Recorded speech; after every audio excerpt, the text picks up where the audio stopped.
Hello, welcome to another exciting match of the ALTTPR main tournament of 2021. We've actually got a really exciting match here. We have Kappa facing off against Perrine today in this really exciting, nice match. I'm joined here today by Homemade Beer. Homemade Beer, how are you doing today? Hey, Clear Mouse, good. Doing good. How are you? I'm doing super well. I'm actually really excited for this match, and I believe these two runners are veterans of the community. I think that Furaime has been around probably since near the beginning, if not the very beginning. My understanding is Kappa has also been around for quite some time. Yeah, I think so. I think he's been around at least a couple years.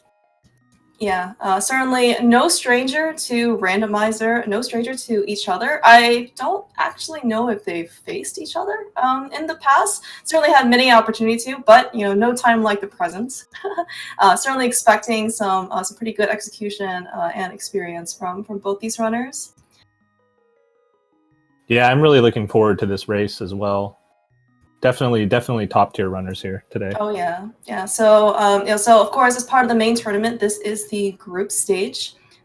This is week 1, which means that we've got seeds 1 and 4 facing each other, and seeds 2 and 3 facing each other within the same group. Furaime, I think he's in the second seed. Yeah, I'm looking at the group. It's Aussie, Kappa, Furaime, and Scrub Casual, or 1, 2, 3, and 4, respectively. So this is top tier group. Yeah, this is not quite, I would say, group death, but it's pretty close. These guys are no slouches. Don't let the fact that Kappa or Furaime is seeds 2 and 3 fool you. These guys, qualifiers do have a pretty high case of randomness. One errant decision can certainly make or break a seeds. These guys do not sleep on either of them. Yeah, definitely. The way the qualifiers are played in a large group race is very different than what you would see in a one-on-one play. So you can end up with a lot more variance with large, 100-person races like that when your score is timed against the top runners of the race itself. Mm-hmm. Yeah. All right. So it looks like we're starting off already. We have a standard start looking at 20 rupees in Link's house. Good thing, of course, both our runners didn't miss it. It looks like Kappa, though, has already taken a commanding rupee count lead by finding one underneath a bush. Very nice. And we have a bow on the uncle. So yeah. Bow start today. Start today. Certainly really nice. Always appreciative of the bow. And not only that, we get a full quiver of 30 arrows to work with. I would definitely say that bow start is probably on the friendlier side, just in terms of your damage output. It's not, most of the enemies in Escape are pretty tame, right? For the most part, they'll stand still, for arrows. You do have quite a few number of them, so it's not like you are in a terrible position in terms of resource management, but also you just have a bow. It's not going to be one of those go mode items where you search the entire world for.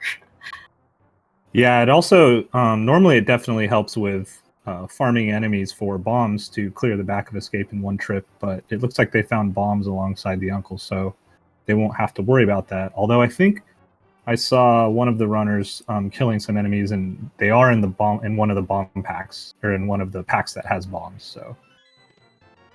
Okay, so this is actually good knowledge then. It's, even though Escape, can be sometimes, has a reputation of being somewhat humdrum, or always kind of like consistent. It's actually a good question for these runners if they want to spend a little bit extra time, maybe potentially farming out a couple more bombs. 3 bombs, ideally, would be the number you would have going into Kakariko, and we definitely want at least to use one of them to open up the back of Escape. Yeah, and it's a pretty rare situation that one of the early Kakariko checks doesn't lead to at least a couple more bombs. So having some going in is just safe, definitely. Mm-hmm. All right, so it looks like out of the Escape so far, we've got all of the dungeon items. We do have our requisite small key that we need in order to get to the back. And we found the map, which I don't expect either runner to actually be needing to do a map check, but you never know, really, in these tournaments where you accidentally, push the X button.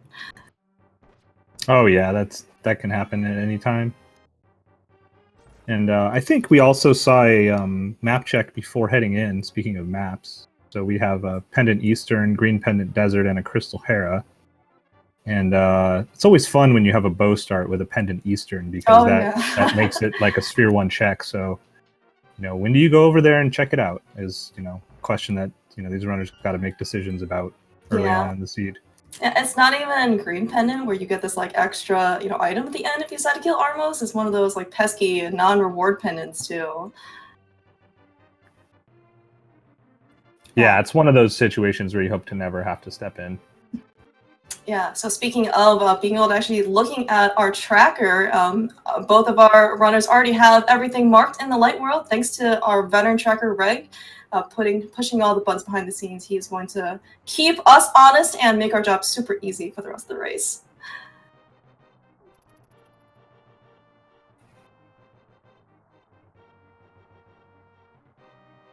Yeah, another thing to point out for some of the people that might not be familiar with the settings for this tournament. So we're seeing the escape here, which is part of the standard mode, where you have to go save Zelda and then get out through the sanctuary. But the tournament also has what called hard item settings, where the bow they found on Uncle will be the only bow they find in the seed. We will not be getting silver arrows today, along with some other things like any armor upgrades, only 3 swords in the game, where there's 4 swords in the game, but once you find 3, the 4th one turns into a green 20 rupees. So anytime we see those, it'll signify that that they used to be they would have been an item in non-hard item pool, but because of the hard item pool, they've been taken out. We have our second unique item here in Escape. The first one, of course, was the one we found in Zelda Cell, which is the single arrow, but Randomizer chances are care more about the second one that they found, which is our Moon Pearl. So pretty easy, no bunny form access today. Yeah, that's very nice to have early. And so, of course, with the bunny form, they don't have to do any bunny shenanigans in the Dark World once they get there. Pretty, actually, not required in the back of Escape, but, that early 300 rupees as resources is really, really nice. We see, actually, Furaime spending one of his bombs, taking a slightly faster way out of the back of Escape. Typically, you don't see runners taking that exit just because they want to kind of save their bombs, but chances are Furaime is kind of banking on, as you said earlier, potentially some more bombs in Kakariko early. So he, doesn't really care about managing his bombs right at this moment.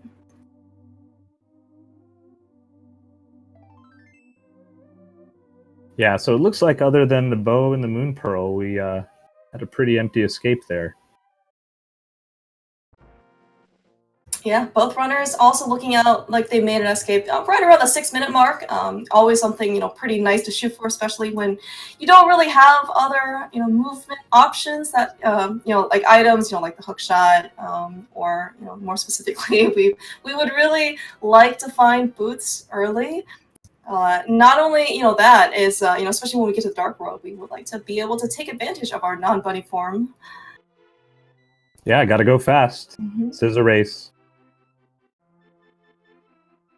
Yeah. All right. So it looks like out of Escape, this is a pretty standard route right outside. Some runners do like to check Lumberjack. Looks like that's not going to be on the table for both our runners. Wow. All right. Yeah. So we definitely we would have found silvers pretty early. Unfortunately, as you said earlier, we're not getting silvers today. Man, would have been a sick loadout though.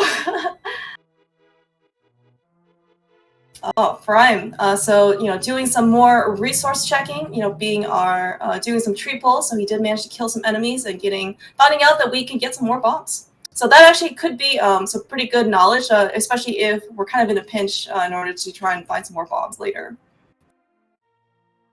Yeah, it's always nice when the tier 1 tree pull is bombs to get that.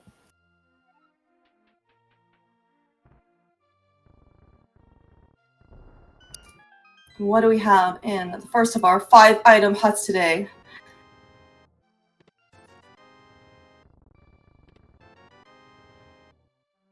Find a glove in Blind's hideout. Yeah, I was gonna say it was gonna be pretty stingy so far. Just like a hard piece and 5 rupees, but yeah. All right, so that glove is pretty important. So that's our second piece of Dark World access. So we just need another glove, and we need a hammer, and we can go to the Dark World immediately. Maybe not the most safest thing to do right now because we only have 3 hearts. I do think that we could potentially get a 4th one if we find another heart piece, but assuming they do find that last piece, that is an option to them.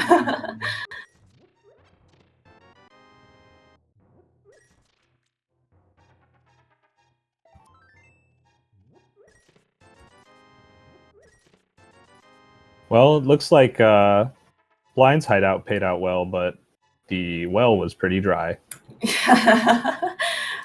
Well, so if we were not on hard item pool, potentially though, we would have found an armor upgrade, right? So we did see that green 20, and so as you mentioned, because of hard item pool, just like we saw the silver arrows kind of disappear and change into a green 20, another upgrade that we're just not going to be able to see in this case is going to be armor. So that would have been blue mail.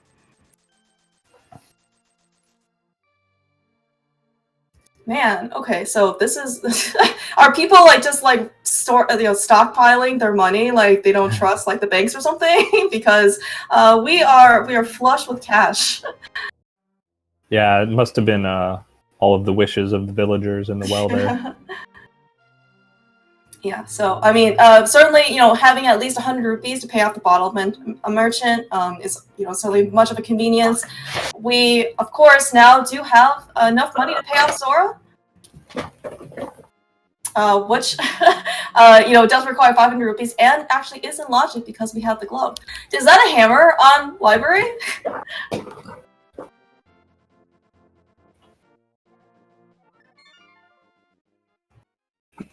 I think I saw a hammer, which means in order to get dark, we're definitely gonna need a hammer eventually, and hopefully this means that we're gonna get boots on the earlier side, which is always gonna be a real delight for our runners. Slight difference in that looks like Kappa decides to at least check out the race game before getting it. Ops do not go back for bombs, but Furaime, blind checking it, is here, could pick up a couple extra bombs for free at this point, so picks it up, and most likely, I imagine Furaime is going to just follow Kappa down to South Shore. Yeah, it seems like he definitely likes his bombs in this seed. But yeah, that hammer, that could play out very interesting because, those boots could be in a lot of places for that. Like, even though we see the hammer early, it could be one of those where you get Dark World access through the myths and the boots are somewhere pretty deep in the game, in the seed. Yeah, I mean, I certainly don't wish that, because I would like to see both these guys go fast. All right, so it looks like Kappa being the first one of our 2 runners checking out the dam area. Nothing really of note.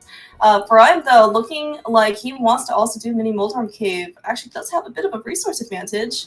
Kappa making the use of the bow to kill these mini Moldorms looks super easy, or at least the first 2. But killing them with bombs probably is a bit more familiar to most people in order to kill those mini Moldorms. It may be also a bit more reliable. But Kappa gets it through.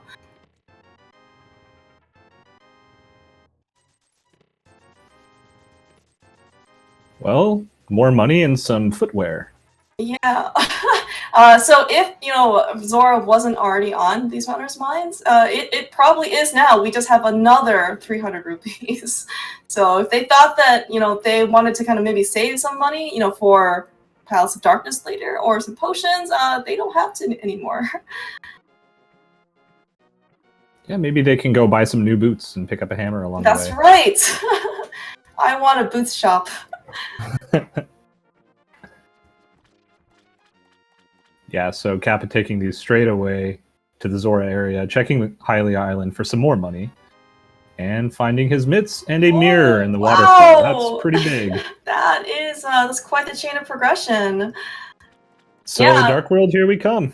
Yeah, Dark World, here we come on 4 hearts. And yet, you know, as you are maybe foreshadowing, homemade beer, you know, we've got our Dark World access now through the myths. Please, Boots, show up early so we can at least get some hammer. And yeah, I hope I didn't curse the seed just now. Alright, Furaime being pretty careful. Looks like he is also being pretty thorough as well. He is taking advantage of the flippers, getting over here to Ice Rod Cave by swimming. Is certainly going to be faster. Surely he is rewarded with hopefully something that's going to be good at the dig spot. Yeah, that's kind of an annoying check if you don't go there early until you find either the flute or the boots or something to get back there, because it's so far out of the way and it's a sphere 1 check. A lot of runners like to do it as, you know, on the first trip down to Mini Moldorm area. Yeah, and it looks like he's being more thorough as well. Going to check the hobo, something that Kappa skipped. And, yeah. Yeah, we'll see if it was anything meaningful here. I certainly know that in the past, hobo has not been a friend of Furaime, so maybe this is, you know, just way of buying some extra insurance.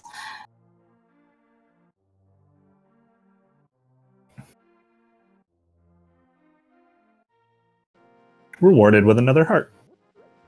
Certainly not unwelcome at this stage in the game, right? We did see on Kappa side that you know, Furaime is going to head over to Waterfall Ferry and the Zora area, and you know, having that extra heart is certainly going to be, you know, pretty cushy, you know, going into Dark World.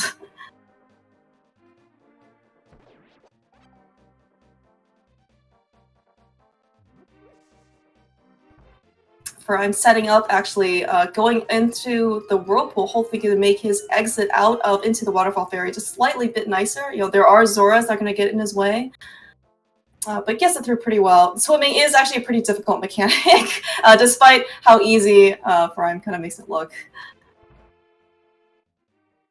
Movement has been really good so far. You actually see them like swimming down. That's actually, you know, it's actually pretty precise, and just getting that extra little boost of speed. We see a red cane in the sea house on Kappa's side. This is a pretty aggressive play into the Dark World right away. Basically skipping Saha Eastern area, so, and then dipping into Pendant Thieves Town here. Oh, we did get a map check. I didn't even notice. Oh yeah, so we got a map check, and I think it was Meyer TR were 5-6. Okay. Yeah, that's also consistent with what Rich has put on the tracker. So thank you. Awesome, cool. Yes, and we all love Pendant Thieves Town. Yeah, providing another cane for us.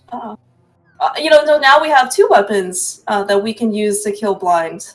Both of them do require some magic. I'm not actually sure how much magic there is in this dungeon, but this is also Pendant Thieves Town. I very much doubt it's going to be, you know, a good incentive for either of our 2 runners to kind of continue on beyond the first 4 items. Yeah, especially with that mirror getting out pretty quick. What a reward! So we got the blue cane, right? And I think that was kind of it. Yeah, that's all I remember in there. And we do see the Saha's closet here for Furaime with a bottle. With a bottle, so that does open up Sick Kid.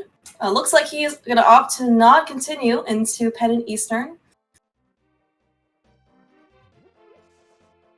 Perhaps this is going to be something similar to what Kappa is doing, and he's also going to go over to the Dark World. So this is actually going to be pretty convenient for Furaime if he decides to kind of go that route, just because he can also do a Sick Kid check like immediately based on that bottle that he got.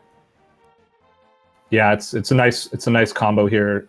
If you have a bottle and you haven't done it yet, that you can just do it on your way.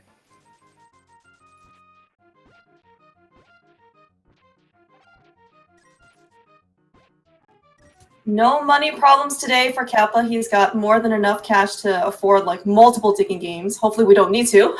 That we're gonna eventually dig up our prize. There's quite a few number of digs though. Eventually. Yeah.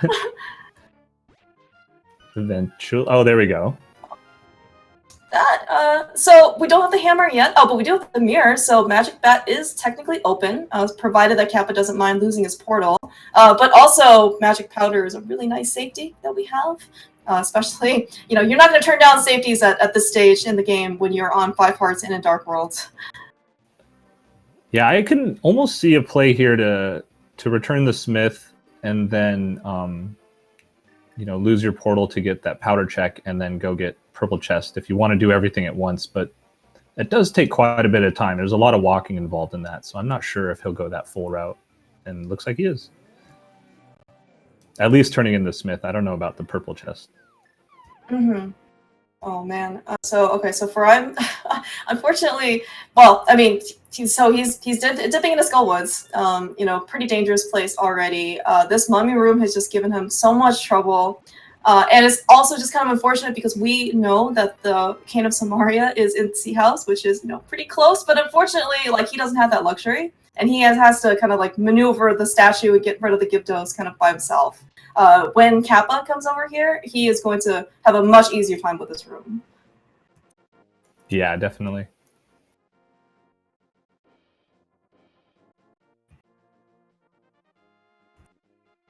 It's a nice arrow into that red Bari. I think Furaime probably kind of judged that in that he probably couldn't make it past.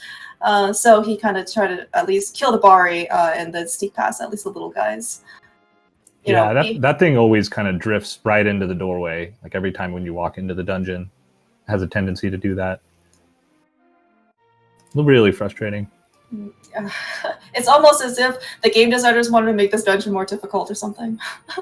Yeah, it's always the door you want to go to first, of course. Yeah. All right. Oh, that's nice bounce. Yeah, I was gonna say that's a pretty cool maneuver from Perrine there, trying to get rid of the get around the Gyptos. We found a lot of keys in the front of Skullwoods, but luckily we did manage to get both items out. So even though that Skullwoods is a crystal, we know that it no longer has anything of value to us other than the dungeon prize. So Furaime can just come back here whenever he finds the fire rod and just clear it when he wants to. Not that he has the option now too, because he doesn't have a sword in order to get to the back or that fire rod. Right. Yeah. All right, so Furaime's gonna pick up his Cane of Samaria and maybe do a little eye roll because, I could have used this 2 minutes ago. Yeah, that would have helped. But at least the bow is pretty useful. That's true. Mm-hmm. Yeah.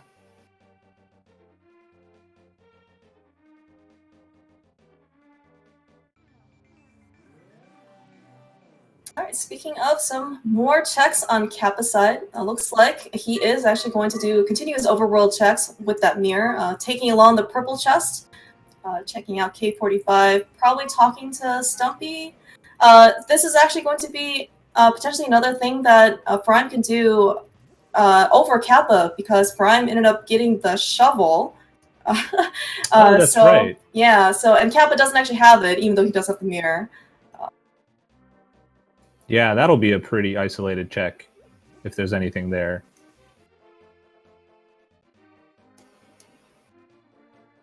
But still haven't found much besides that red cane, and I guess the powder didn't really lead to anything, but yeah, I was gonna say Kappa was a lot more money.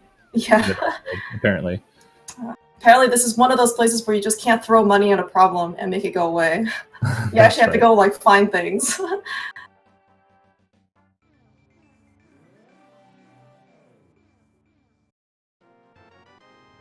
And more money. More money. I guess we've kind of already found a lot of 300, so there's just more red rupees left in the prize packs or the prize pools. Yeah, still unfortunately not much in terms of a permanent weapon though. That bow is actually paying dividends for both our runners, right? Definitely has managed to use it in multiple occasions in order to get some enemies out of the way. But what we would really like to see, of course, is a sword or boots. We would also take a hammer. Yeah, well, a lot of things. They're running out of stuff pretty quickly. And we got a sick kid check coming with bombs. Kappa finds ether in Hype Cave, which he can't use until he finds a sword. So yeah, still not much in the way of actual progression.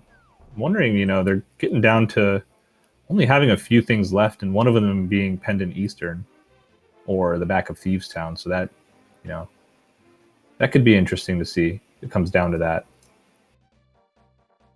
These all sound like wonderful options. Yep. Yep.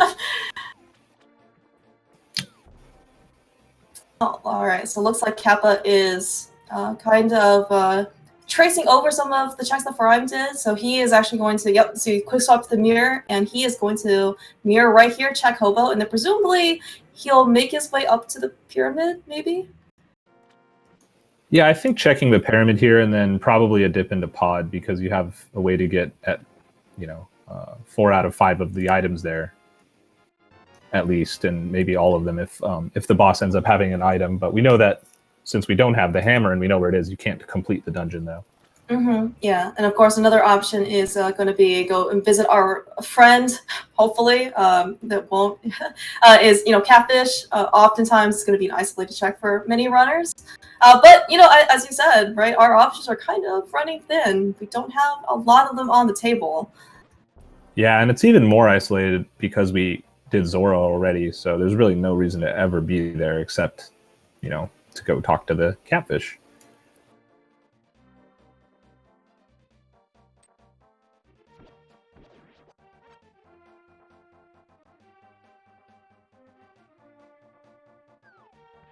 Yep, nothing on the pyramid, not even worth picking up, not even at this stage. Somehow, though, our runners have actually ballooned their health. They were on like 4 hearts, and then suddenly they just picked up like a ton of health. I guess there's not, if you don't have any progression on all those checks that they did, I guess you have to find something, right? Yeah, something more than red 20s. And another thing I'm realizing too, Kappa skipped all of this Eastern Saha area early, so this is actually pretty efficient in terms of being able to clear almost all of this right now. Except for the crystalline pod, except for being able to kill Helma is pretty much the only thing he won't be able to do, and of course turning in the green pendant. So this is a smart play.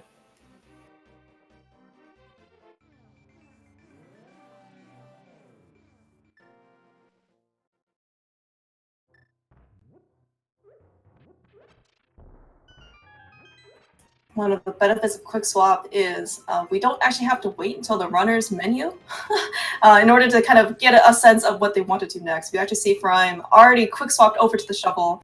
I'm sure that it's not that much fun in terms of just like tedium that he has to kind of walk all the way back to the one portal he has access to in order to go back and get the purple smith. But this is at least some pretty efficient routing in his part as well.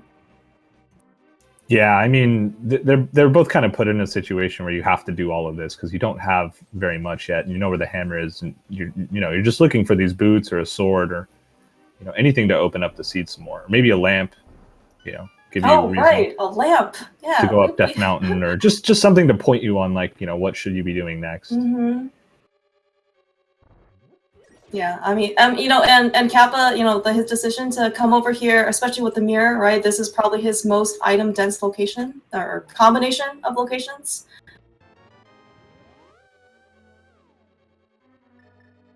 Yeah, I think so. Yeah, he's got, Pod has 5 items, Eastern has 3 items, so yeah. And then there were the 3 items in Saha's closet, so definitely most dense. Yeah, so I think right now what's still on the table outside of the areas that our runners have checked. Oh, well, that's really nice to see. Our first sword in pod, so at least we got a permanent weapon now. Yeah, always nice to see.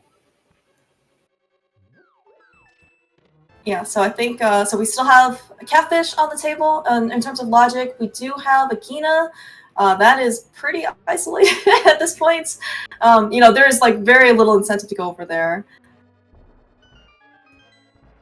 Yeah, it's really hard to ever want to go do Agina unless you're comboing it in with, getting the flute and going there to do Meyer or stuff like that. But yeah, or you have a book, right? You have boost in order you can dash over there a little bit quicker. But I mean, the walk all the way over there is just yeah, it's something if you don't do it early as like part of a conservative opening, then like you're not going to go back there until you're there for a different reason altogether. Yeah, although speaking of though, Furaime is here. This is about as close as he's gonna get. We did not see Kappa going over there. I don't know if Furaime will. Looks like it's not going to be on the table. I mean, most likely he's just going to follow what Kappa did earlier. Go to Hype Cave because that is, another 5 items. We know that it's not going to be super useful unless, of course, that Ether Medallion comes into play, but, you know, it is Furaime's best chance at this point.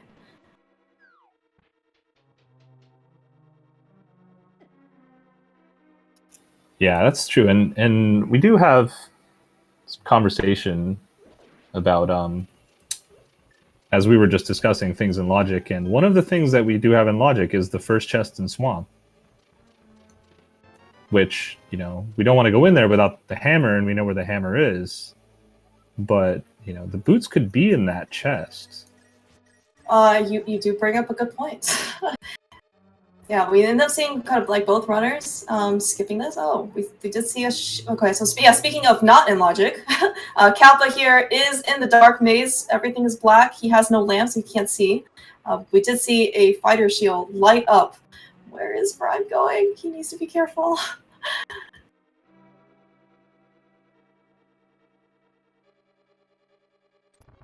Oh, is he gonna go and do the first chest and swap? Oh, I think so. Wow. All right. So this actually could be this could be a differentiator. You know, we've already seen. You know, we just okay. So we did see the first sword coming out of pod. Not sure if we really saw much else in value.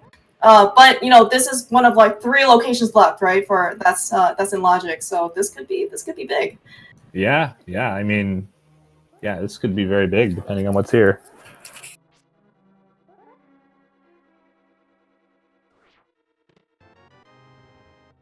I think Kappa's found like a bunch of arrows and a shield and a compass. I'm not even sure. He must have found the big key at some point too. Yeah, I think the big key was in the front. Okay, all right, and you know, okay, so boomerang is actually not bad. It could be quite useful. That spike was like bodyguard for the water tektites. That is really doesn't want you being in here. Yeah. All right, but looks like Kappa has kind of exhausted his options in pod. You know, and of course, Eastern Palace is just a mirror away. All right, so it looks like, unfortunately, first chest in Swamp was actually just a heart piece. So no good payout today, but also, you know, it's a low risk, high reward type of thing. Yeah, that was a pretty expensive heart piece time wise. Definitely not worth it.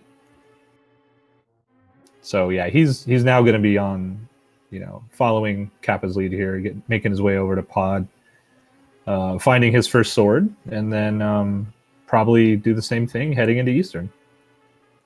Yeah, Furaime's approach so far, though, for the seed has definitely been much more thorough.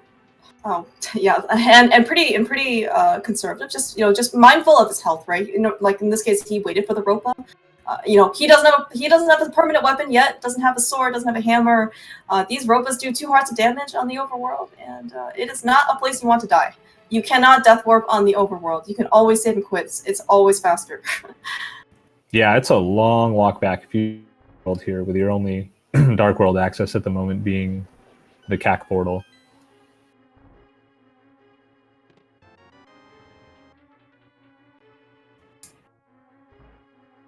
You know, given so many that we've seen so many arrows on like being picked up in pod, being picked up in Eastern, like arrows are really good late game as well. I'm certainly hoping that they don't have arrow resource management problems, just because we're seeing so many of them pop up like early.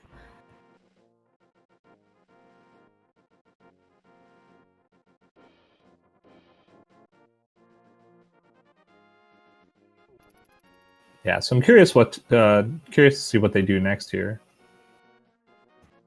Yeah, my guess is you know, Kappa has to walk all the way back to his 1 portal. Oh, it looks like he's gonna check Sick first. But my guess is so my guess is since he's in this area, we'll probably check the front of Skull Woods just like Furaime did, and then I guess it's back up Thieves Town time.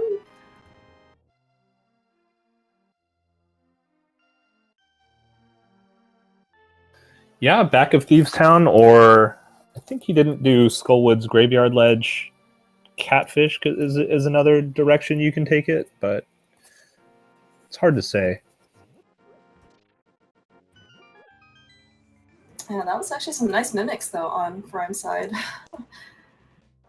Yep, trying to get through this hallway without boots can be quite tricky. Yeah, it's not fun to do that. Okay, all right. So confirmed up front of pod has the big key. I'm also very thankful for both runners to have the mirror. Makes pod routing a heck of a lot easier. Don't have to death warp.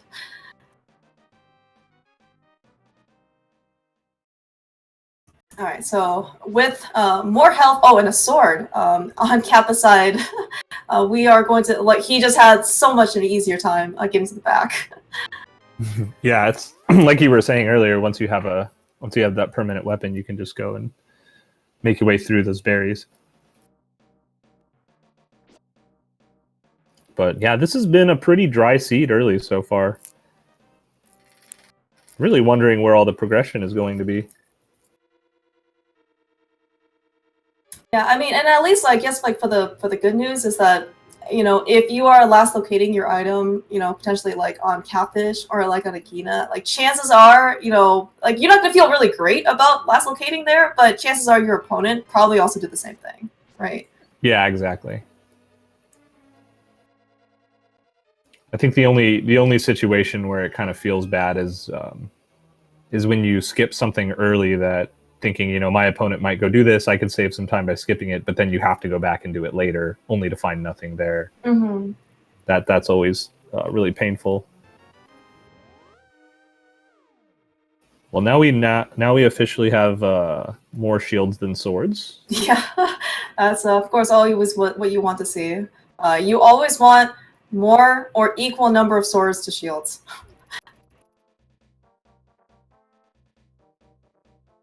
Alright, okay, so it looks like Kappa is going to take the northern route on Dark World. Just gonna check Bumper Ledge, which is Quake. We don't have the cape. Yeah, we don't have the cape, so we can't actually get that. But it is good intel because we see that Mire and Turtle Rock are both crystals, so we're going to need at least one medallion to get to. So here's the other way you can do Ice Rod Cave is where it looks like Kappa is jumping into now. Since this was what we were just talking about, where he had skipped this earlier on when he did mini Moldorms to go straight back to Zora area, and this is one way to get back here without having to walk the entire way, and before you have a flute or boots or anything. Yeah, no, this is definitely really good on Kappa's side to remember this, because it's very oftenly seen that you take the whirlpool from the Ice Rock Cave area up to the Lost Woods area, right? But it's very rare to actually see it coming back, so it's good that he remembers this. Yeah, definitely. Yeah, those crabs though were dangerously close. I mean, I'm glad Kappa had 4 hearts, which means he could at least take 1 hit, but yeah, for some reason Light World crabs are super dangerous. Yeah, it's almost as if the game. I mean, so there's a reason why we call it the Ice Rod Cave, right? It's because it has the ice rod in the middle of the game, and it's almost as if the game was trying to dissuade you from going over there early, right? Because ice rod is pretty powerful. Yeah, I never thought about that.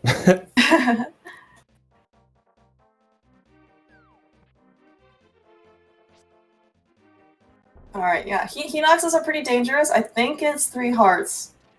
Might be 4, but it's Kappa can probably take 1 hit from overworld enemies, and that's it.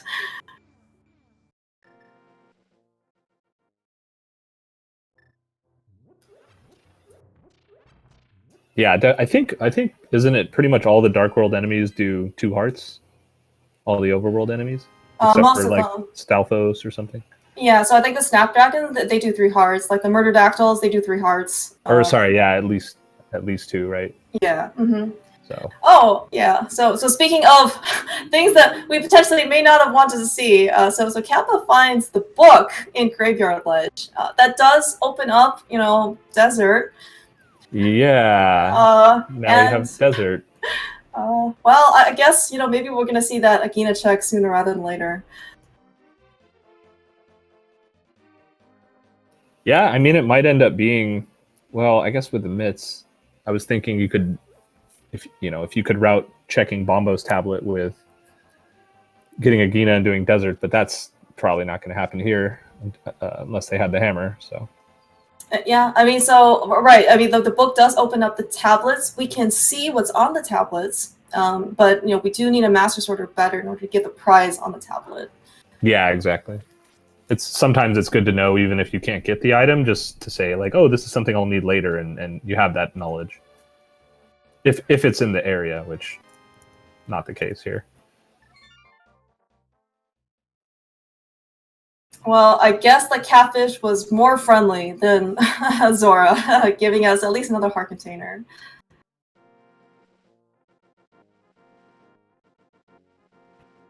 All right, Kappa finding his. He's going to check out the shovel because I'm sure he was super excited to see that shovel when he found an ice rock cave.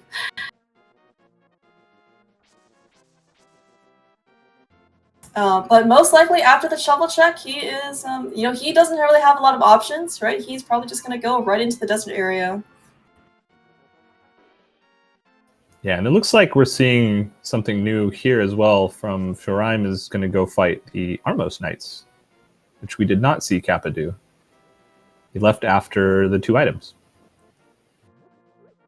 Or 2 items in the front, so we know there's one more item in the back here on the boss. If he can get through. And looks like he has the... No, he doesn't have the key yet. He got a magic drop. Oh, this is one way to do it. Yeah, and he makes it through. All right, yeah. So be on 1 heart is really scary, especially in the dark. Oh my gosh, trying to get the anti-parry. Please just survive. Okay, all right. Very nice. Makes it look easy even. Yeah, I'm glad that we didn't have to see any of those dark rooms. But yeah, so actually you do bring up a good point. Kappa did leave. After 2 items, there is 1 item confirmed on Armos himself, but because we don't have the lamp, we kind of know that in order to try to get through that dark room that Furaime just did, it's not in logic, so maybe Kappa said, well, it's probably not worth my time at this point, I'll go try and do something else. Yeah, exactly. And it looks like we did finally get to check Agina, who had more money, go figure. More money, yep. All right, so we did take a peek at Desert Ledge, also just some more health. So our progression either is, well, progression might be on Armos, but it's not in logic, but our in logic progression then has to be somewhere here in Desert.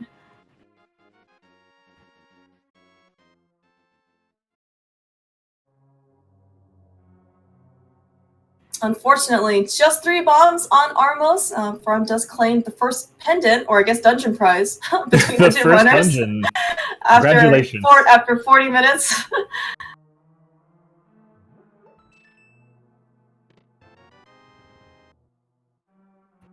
All right, we don't know if Desert is boost locked. I don't think Kappa checked the torture room yet, but we do have a small key, so this is where we're gonna go.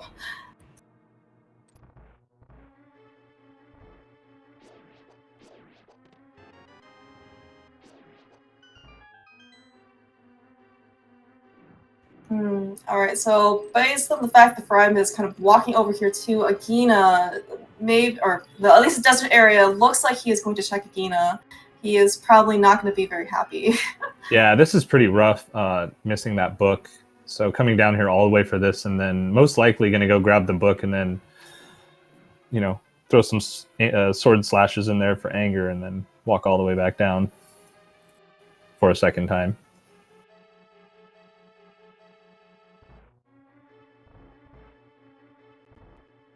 All right, so we saw our first item on the Desert Torch, which is just 20 rupees, so no one's going to come back for that, even with boots. And a map. Oh, okay. So, backup desert? Or, no, sorry, backup Thieves Town? Yeah, or catfish? So we did see catfish. We did. Catfish, oh, that's right, we did. Yeah, catfish had a heart container for us. Okay, then. Yep, okay, then. Great. Pendant Thieves Town, always the best check to do first in the Dark World. Yeah. Without a hammer. Well, actually, so Furaime here, it looks like he might be sequence breaking up the mountain. There we go. Now we have some divergence. Yeah. Furaime probably wants to find those boots. Kappa, though, staying in logic, looks like, he doesn't have anywhere else to go. He's already visited Graveyard Ledge and checked up the top of Bumper Ledge. So back to Thieves Town we go.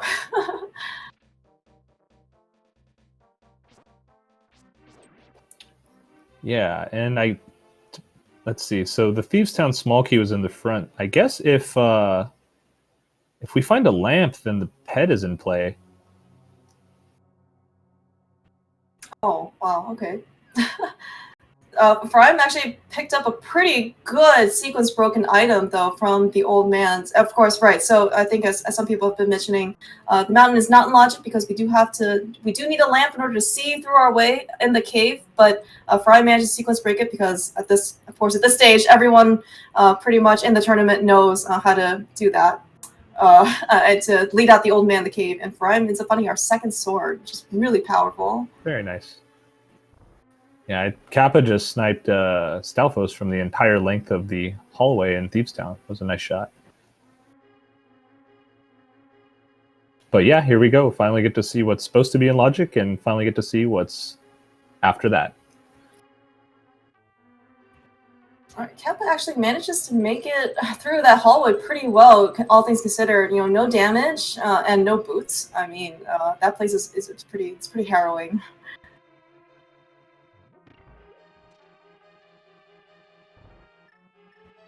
All right, Furaime here is in Crystal Hera, so he does have a sword, and he is going to be able to clear out, at least get his first dungeon crystal prize this time around. And a fire rod. Oh, maybe not, because we still need a fire source for the basement, because that's where the big key is. Oof.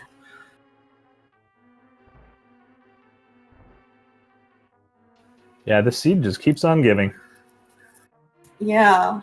So, well, we did find our next piece of progression, right? Which is the fire rod.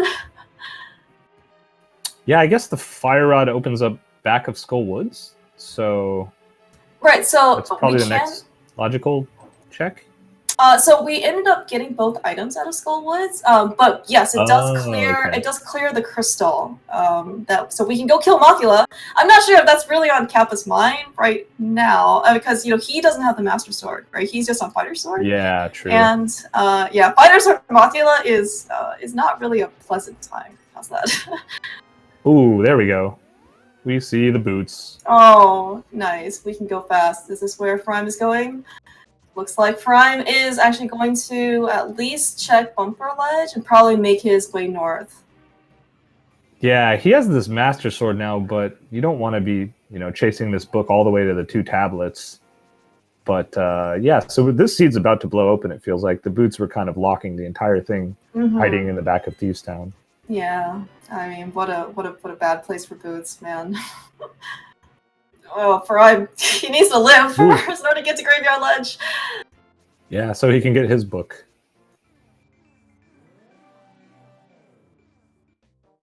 Yeah, and so as expected, of course, Kappa fighting those boots. He remembers where the hammer is. He is taking no time, beelining it right over it, taking it out the library.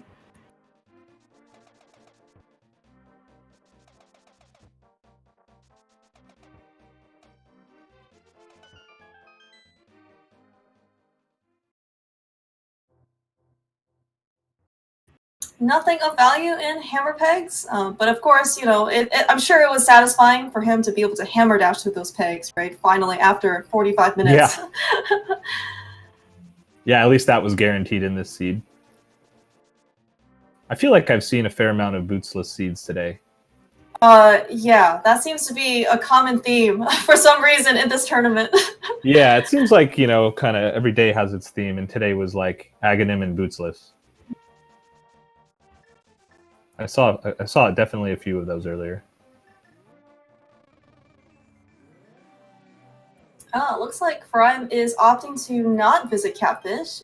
If he actually ends up deciding to kind of skip it, it is going to get him some time back. Looks like he's going to make a quick check on the pyramid. We know that it was just a heart piece, I think, from Kappa's side, so it's not going to be any value to him. Yeah, is it a heart piece or a full? I forget. Yeah. Nothing of progression value.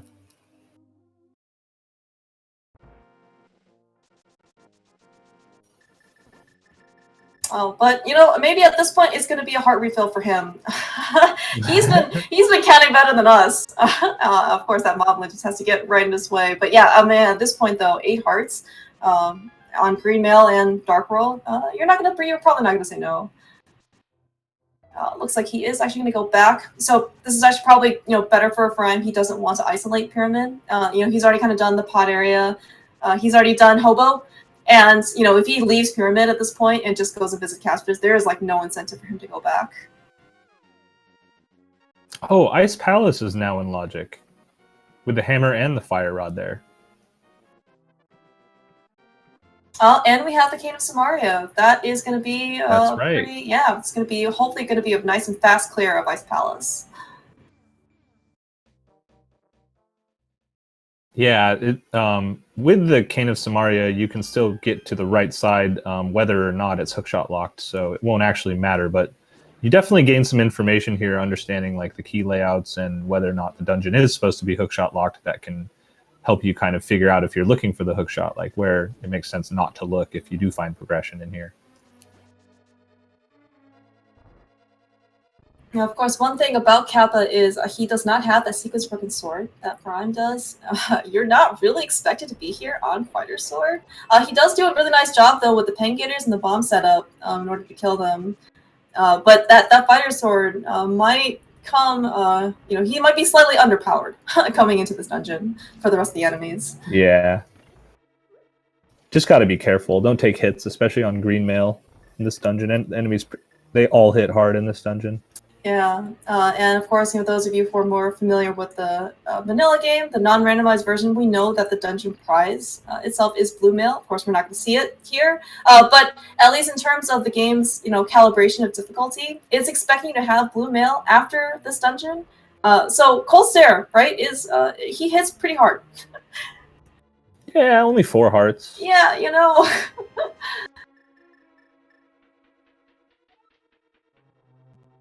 But now I'm actually, looking at it more and thinking about this. Like, it's been so dead for so long. It's hard to remember what you can actually check. And this also puts the front 4 of Swamp in Logic with finding that hammer.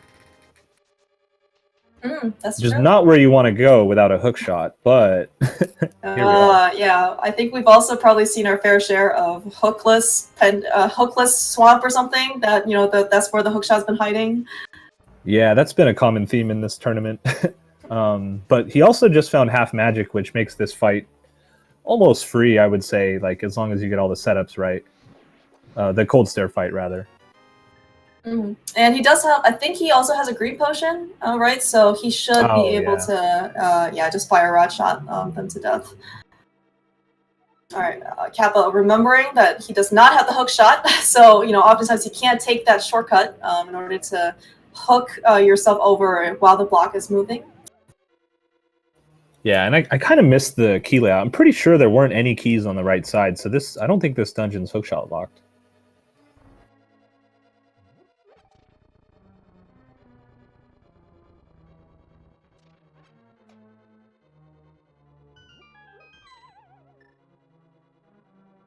For him getting his bad news. Unfortunately, that the progression he was looking for, going over to the desert area the second time around, was unfortunately not there. So off to Pendant Thieves Town. But at least this trip is going to get him the boots. Wow, he got. That was some nice splash damage. Yeah, from from the fire rod. Unfortunately, the dungeon coming up empty with more money and half magic. So, where to next? And, we have our first crystal of the seed. Amazing! At 51 minutes. Yeah, sub-hour crystal. So, doing a good job so far.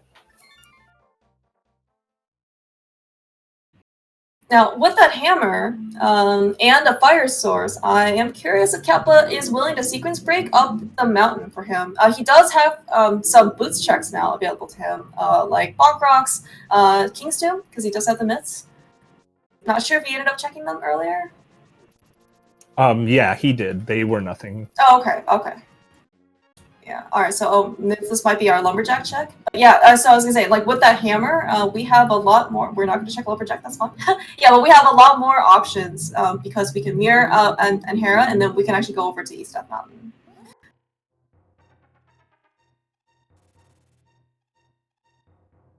Yeah, that's right. He has a lot of Death Mountain open right now. And depending on the TR medallion, he could even get into TR. Oh, that's true. And go pretty deep. You know, being able to do everything except kill the boss without the ice rod, if it's ether to open it up. Yeah, it's always kind of a question mark, right? You know, I think different people have different schools of thought about whether or not you want to dive Crystal TR without the ice rod. I mean, it's definitely going to be a decision if in fact our medallion entry into Turtle Rock is going to be ether. Yeah, it's a lot harder to say in this situation whether you know, whether he'll consider it because he got up here out of logic.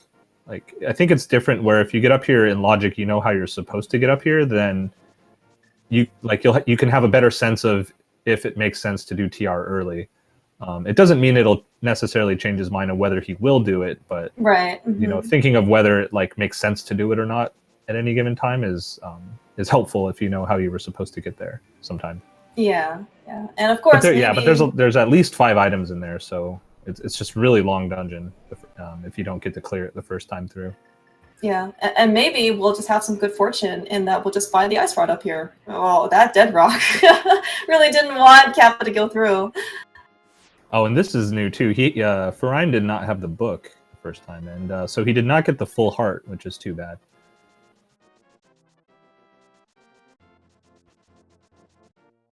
Yeah, looks like Kappa is going to opt to not quite do Hera yet.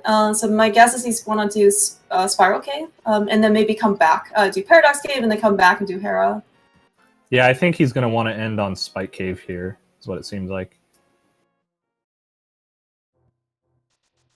Oh, Furaime. He is going to continue his pendant collection, it looks like, after he got his Very boots.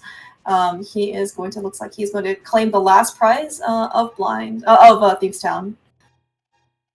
Yeah, I actually wonder if he just does Skull Woods real quick and checks the pet on the way here, since he now has that book. Or after, I guess, getting the hammer. I'm not sure. I'm not sure where he might go next.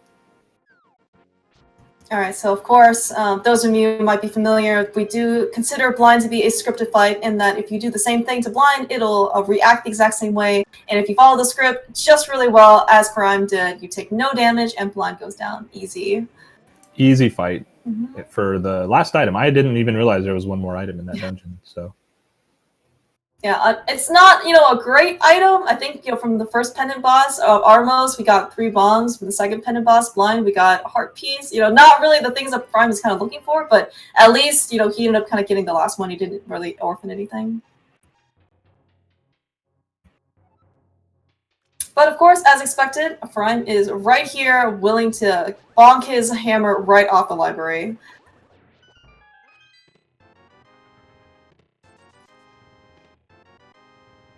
Have we seen anything in Paradox Cave so far?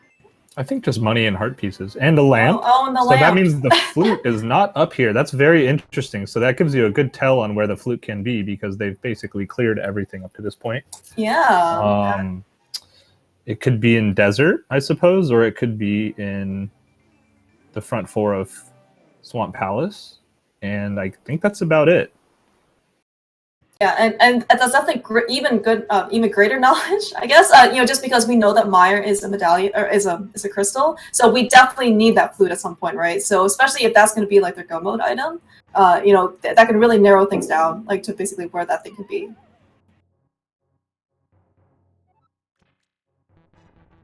Yeah, that's so. And they know they need the flute, so that's actually really good knowledge. If you're, you know, I'm sure these runners know enough to know that, but. You know, if you're paying attention, you find the lamp up there, then you're like, okay, the flute's not up here. Like and they've basically cleared most of the game getting up here. So you just gotta kind of remember everything that you found up here, so that you don't look for the flute behind that later if it becomes your kind of go mode item. And, I actually missed what the Quake was the TR medallion, thanks to our tracker. Yeah. And we know that Cape is sitting on top of Bumper Ledge, and we also. That's right. Yeah, and I'm pretty. Wow. Okay, that's a really nice ice rod in the first logically accessible chest of Hookshot Cave. Wow. Well, I guess we know what the next thing to do is after Hera. Yeah, and I think we found the cape here in Paradox, if I'm not mistaken, at least up the mountain somewhere, right? So it's not like they could have gotten it before coming here. So a required double dip or double trip, I guess, of Death Mountain. And Furaime gets the bomb kill on the Pengator room as well. It's very nice. Yeah, it's a good kill when you don't have a strong sword. Mm-hmm. Yeah, no, I mean these guys are definitely very well practiced.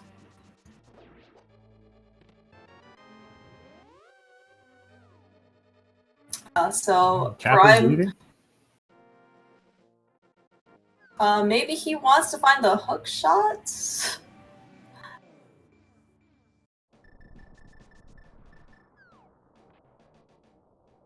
Prime is trying to get through Icebreaker. Hopefully he's going to get it this time around. Taking a couple extra menu buffers and gets it. Yeah, I actually didn't notice if Kappa ended up hitting the switch in the Bombo Forum of Ice Palace, but because they ended up having found the big key at first. Oh my gosh! Okay. Wow! Holy! All right, I guess Spike Cave is going to pay out dividends this tournament. That's a really pretty useful item that Kappa found. Not only is going to let him do Harapot when he goes back to the mountain eventually, he has Swamp to clear. And he knows that the flute is down here somewhere, right? Is this all he needs? Let's see. So the hammer was in logic, but the hookshot is not. So the flute can't be behind the hookshot because the hookshot was on the mountain. Yeah, so I'm wondering if Kappa's going to check Bombo's tablet, right? And then is the flute just going to be in Swamp, like the front of Swamp? I think it has to be, right? We've seen everything else. Or in Desert. I think that's the only two places. Oh, yeah, that's right. We haven't seen the last item, I think, on Lamo.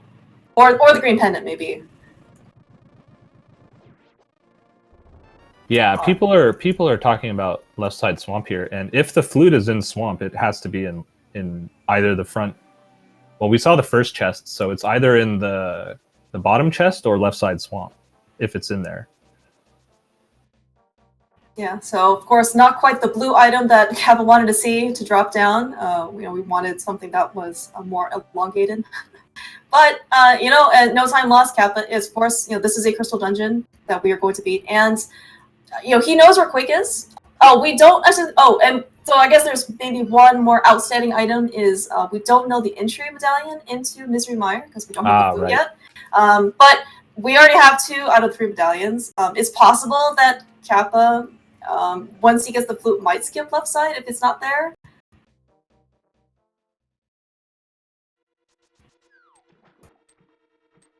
But I mean, he must feel really good after finding that hook shot. Honestly, yeah. that is like a location that is not going to be often visited. So maybe he's just going to do left side anyway because he thinks he has the time. I think he has to here. I mean, if you don't find it in the compass, or I think it's the compass chest. I forget. Yeah, it is. Yeah. Yeah. Then it's either here or it's in Desert. And if you skip left side Swamp and then you go to Desert and it's not there, you're gonna feel pretty bad. So I think you just do left side Swamp here no matter what. If you're as long as you're paying attention to the lamp and the hookshot location. Yeah, and so assuming Kappa does decide to do left side Swamp, it is definitely going to be faster for him to do it the first time around, and not like go do most of Swamp and then go to the back and then go do left side. Yeah, but I think so. If you do find it in the first chest, I think you just go to the back and then pray at that point. Yeah, you're right, because at that point you're only potentially just missing out on the Bombos medallion that you might need, right? And then at that point it's like an extra, I don't know, like 10 to 15 seconds or something that you would have needed in order to come back to do Swamp, right? Yeah, exactly. And another thing too that is like we're all viewing this from the perspective of both runners. We've seen everything, but it's easy to remember that like you have no idea what your opponent's done, so. Like, you have no idea if the routing you did, you're an hour in with 1 crystal. Like, are you behind? Did your opponent do the same thing? Or did they kind of big brain? Did they big brain some of these terrible items? Like, what if your opponent did Thieves Town all the way the first time through? It's pretty unlikely, but, maybe someone's trying to play differently depending on their opponent. They say, you know what, my opponent wouldn't have done this. I'm going to just do all of Pendant Thieves Town. It's definitely some things that, runners can do or have done, so. you know, that's definitely a good point, right? And we definitely saw there were multiple crossroads, right? Both Furaime and Kappa decided to take the northern route of Dark World first, right? But if one of them decided to do backup Thieves Town first, right, that would have been a pretty big time advantage. Oh, that if you did back of Thieves Town first, you have 4 or 5 crystals by now. You're mostly done with the seed. You're just trying to clear everything else. Maybe looking for one more sword. You're basically done with the seed. Mm-hmm. So, all right, looks like we are going to get a crystal, the second crystal clear on Furaime's side. So we do know that there are going to be no more items at least, but this is going to be good information for Furaime. He already has 2 pendants. He's going to claim his crystal, and then he's going to be able to check what's on the pedestal. Wow, no flute here. So this is another thing too that again, like Kappa hasn't done a few things that are that Furaime has, so that he has to think about where he wants to chase the flute now. And I think we know it's in desert, but I'm trying to remember. Well, it's been already an hour, so it's hard to remember like what he's actually done.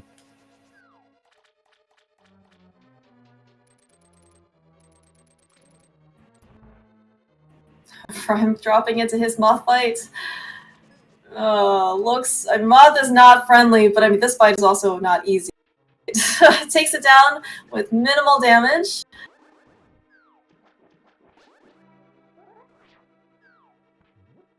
All right. Meanwhile, Kappa making his way in the back of swamp. All these checks are pretty normal, right? We know that we're still potentially missing the medallion. These are super free checks on the way. Like there's no reason for him to be skipping these. Exactly, and it's one of those. They just got their master sword like 5 minutes ago, so I think they still want to check for another sword. All right, looks like pedestal just has 10 arrows, of not any value. And not only, of course, we're speaking of all of these like required items potentially for go mode. It would be really great if they could find that 3rd sword. It would be great. That would make things a little bit, easier and faster in terms of, boss fights or something. As Kappa, probably would like to see that temper sword, because on Master Sword, these puffs to 2 slashes, or needs 2 slashes, but if you're Master Sword, you can just slash them once. Oh, that was some nice spin speed there on Furaime's side to try to get through Death Mountain. Very nice.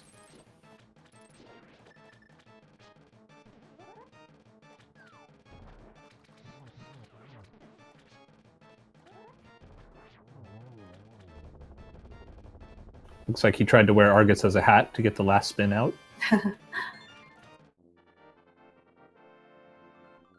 And crystal number 2 at 1 hour and 5 minutes for Kappa. And Furaime also has crystal number 2 from Skullwoods. Yeah, and so we are tied on crystals. Oh, jeez, Dead Rocked. They're so terrible. I'm sorry, Furaime. It's just Furaime's good at detouring, right? Instead of going over there, he's going to just take an alternate route to Paradox Cave. So he's going to pick up his stuff here. Right, I think we found... Sorry, go ahead. Oh, no, I was just trying to remember what we even found in Paradox Cave that was of importance.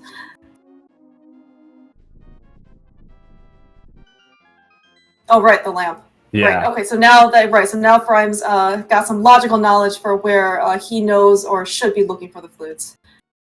Yeah. So Kappa, I think, has solved the seed at this point.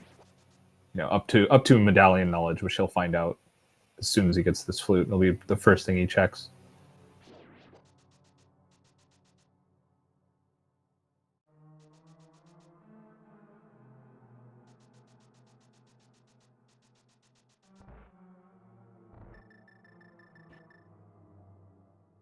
It's kind of funny. I was just thinking about too the they went into Hookshot Cave without the hookshot and got the first chest, which was the ice rod. So that pretty much means Hookshot Cave is dead. Yeah, that's true. I mean, so I guess it could still hold another sword, potentially. I don't know if that's going to be a check on them, or for them to do on their way to gain this tower. I assume they haven't found something. I did see Kappa. This makes sense. Oh, sorry, go ahead. Oh, no, I was going to say, I did see Kappa doing some hook speed coming out of the front of Desert.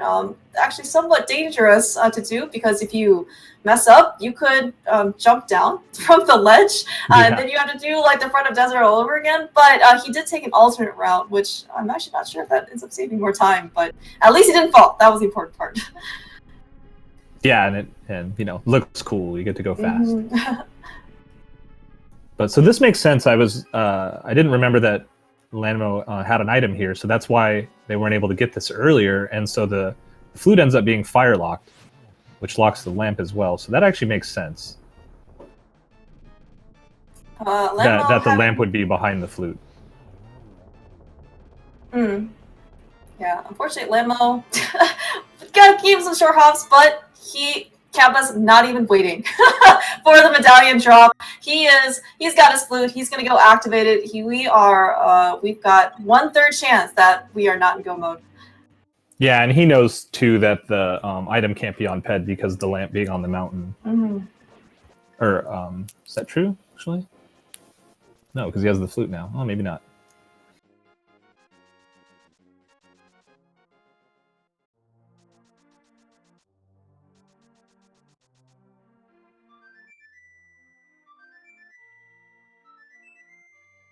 All right, Furaime finishing up his trip up to Death Mountain, so he ended up getting his cape. I am pretty sure he knows about the Quick Medallion up on Bumper Ledge, because I think he did check it on his way to Graveyard Ledge. Oh, right, he did, because he almost died saying hi to the birds.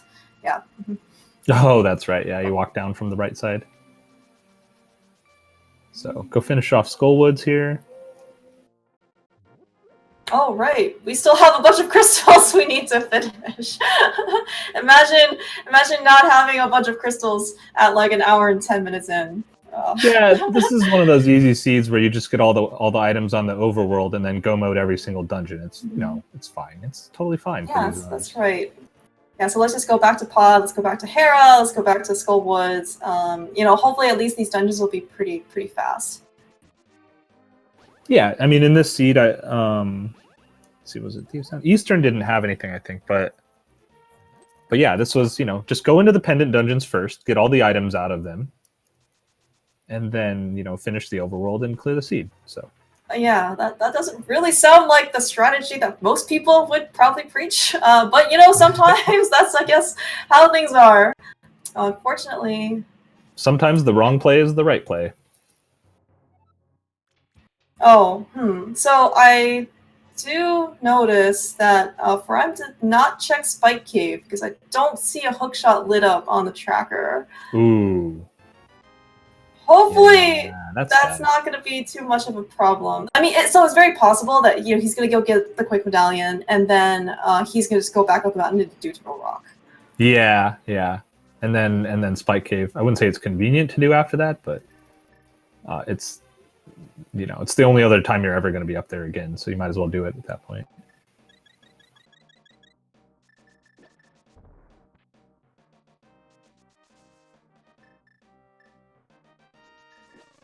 I was actually wondering why Furaime decided to activate the cape that early, but with Quick Swap, you could just activate it and then just dash.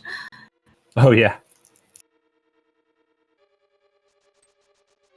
Yeah, Kappa unfortunately kind of took a small tumble through Bumper Cave first. Looks like he didn't quite get the right footing, so it had to kind of go up there again. But certainly at this point, Kappa's got a pretty commanding lead. Yeah, it's especially with that hook shot, it's really hard to see Furaime making a comeback here. And I'm trying to think of anyway. I guess you get the flute and. Whoa! Is this where he's going? I think so. I think he's going for the flute now. Yeah, that's right. So Furaime, is probably just thinking, just as we're trying to reason out here as well, right? Like, where is the flute in this case? Is the flute in swamp or is the flute in desert? And he is making the right decision. The flute will definitely help him at least get a mobility, and then maybe also, kind of encourage him to go back up Death Mountain to get that shot. Right.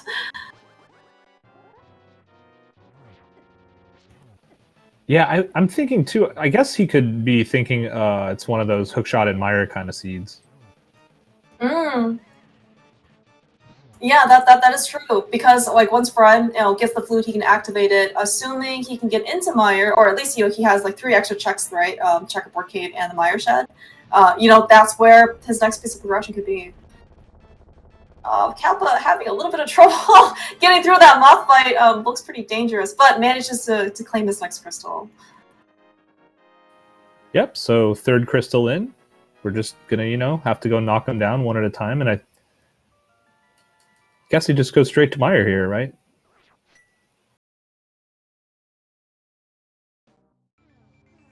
Yeah. Yeah, especially because Skullwoods, right? We already kind of saw that both runners took both items out of Skullwoods. It's not gonna, help him basically, right? There's no such thing as like go moding Skull, whatever. Go moding Skullwoods is just beating Mothula at that point, right? So it's like Yeah, exactly. no knowledge gain or anything. So they can just kind of do it, whenever they're in the area. Yeah, skipping that one chest in the back. Yeah, alright, so Kappa, realizing that Master Sword, Ganon, or anything on the future is probably not the most pleasant or safest experience, does, use that flute in order to stock up on a couple extra safeties. So what do we think here? Well, Kappa thinks it's Quake. And it it's is Quake! Alright, so officially at 1 hour, 14 minutes, we know, and Kappa knows that he's in go mode.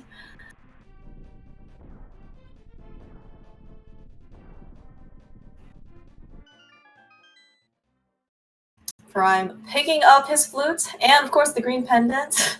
Maybe just in case. I guess at this point, though, we know that even if the green pendant has bombos, it's not going to be useful. The green pendant, of course, though, can also have a 3rd sword. If Furaime decides to turn that in, it's definitely going to be a pretty good sword advantage.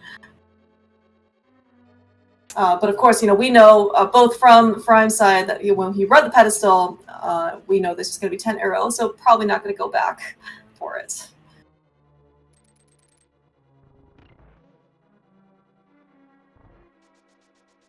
Yeah, where is he headed?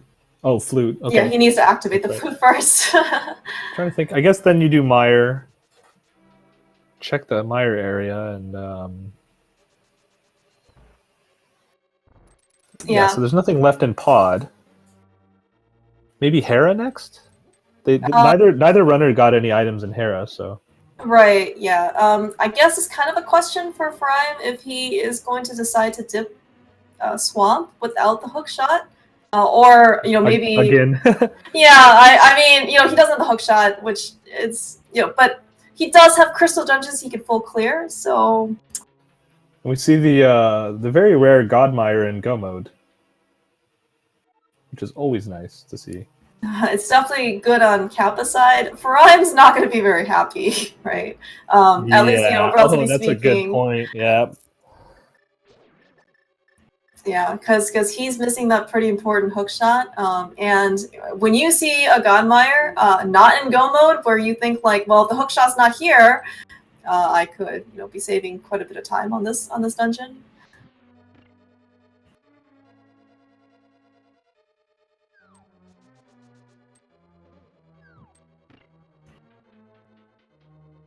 Alright, Kappa actually demonstrating that he did set up the spooky action glitch.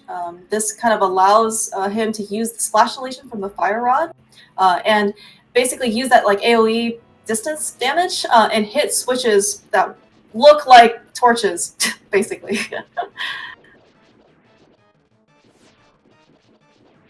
Alright, so of course Kappa being on Master Sword, he's got half magic, he can just slash these eyeballs. This is probably the fastest and safest way to do things. And every once in a while, you can, manage an extra sword swipe or two for the big eye.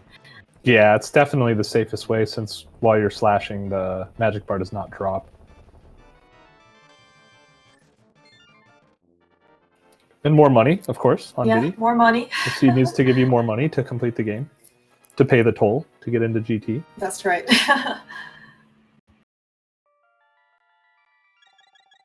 Alright, I guess I am slightly curious to see what Furaime will decide to do here. We do see an item on Vitreous. We did see the big key early. I don't know if Furaime being one item away from go mode, will opt to skip the cutscene shots. He's been pretty thorough so far in his seed. So I don't know, but of course he's also one item away from go mode at this point.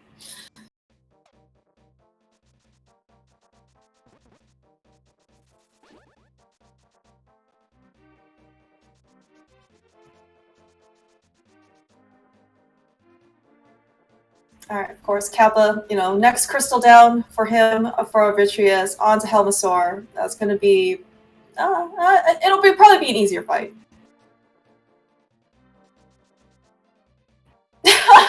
Wow. All right, so that's a really nice fight on Furaime's side. We found the other item, which is a Temper Sword. Kappa, for sure, is not going to be able to see that sword. So when Furaime ends up going to GT and beyond, actually even the Vitreous fight, he's going to be able to do so much faster sword strats in order to kill the bosses. Yeah, now he gets to play with some vanilla strats here. Mm-hmm. But it's too bad he'll have to clear out most of this dungeon to just find the last item on Vidi anyway. Yeah, I'm wondering that because he's already found the one item. He knows there's only one more left. Like, does he just gamble? And not wait for the cutscene chest, because that cutscene chest is pretty slow. Yeah, definitely. I think you gamble that if it's. Well, actually, I wasn't paying attention to the small keys. It depends on the small key layout. But yeah, so if it's a 50-50, you definitely do the boss first, and then if it's not an item, you make a decision whether or not to go back in. Mm-hmm. So luckily, looks like Furaime has at least made his decision. He is going to be, at least in this case, well rewarded with the second item. It's not a great second item, as we saw on Kappa's side, but it is an item, regardless of how crummy it is. Misses the spin, gets a poke. Yeah, looks like Kappa is having a party that he didn't want to be invited to. Yeah, he left those arrows behind, and he's got to go get some arrows for GT at some point. But there's usually arrows in GT, so it's not a problem. There's certainly arrows under pots, in the room right before Ice Armos. Yeah, it's mainly just being safe against if you have to do Ice Armos. But then again, he has bottles, blue cane, whatever. He'll be fine. Yeah. It's just always nice to make sure, if there's 10 arrows sitting there. Yeah, it looks like. All right, so onto the Helmasaur fight, of course, on Kappa's side. Looks like he's going to do some pretty more more classical version in order to defeat Helmasaur. I did not see him arm spin speed. So in this case, he's going to try and hold out his sword to just slightly extend the hammer hitbox a bit, because if you ever try to hammer any direction, or in particular up with that hammer, it's pretty unreliable. But you want that damage, right? So if you can extend the hammer's hitbox in order to do Temper Sword damage, it's going to be definitely much more consistent. Yeah, it definitely makes it a lot easier, because otherwise you're, I think, only a pixel away or something between getting hit versus being able to land a hammer shot. Yes, of course. I guess, relatively speaking, it's a newer tech that I would say probably is pretty common now among, more speedrun. Oh, it was a Bumbos? Oh, man. All right, so I guess we weren't worried. That's definitely not a word. Yeah, I was gonna say some more recent tech at least is if you arm spin speed, you can extend the hammer hitbox without kind of holding out your sword. So it's a bit more easier at least also in terms of execution. Yeah, it's definitely a pretty cool strat for using the hammer on being able to hit Helmasaur with the hammer facing up. All right, so we do have simultaneous Death Mountain trips, but certainly very different destination. Oh, actually, no, we were going to the same destination. It just happens to be that Kappa has the hookshot, which lets him take a slightly shorter route. These dead rocks, man. Not friendly for either runner. Why is it always got to be dead rocks? Yeah. All right, looks like Kappa opting to not do the quick speed, I guess, in order to do the hammer pegs up on TR, but nevertheless gets it through.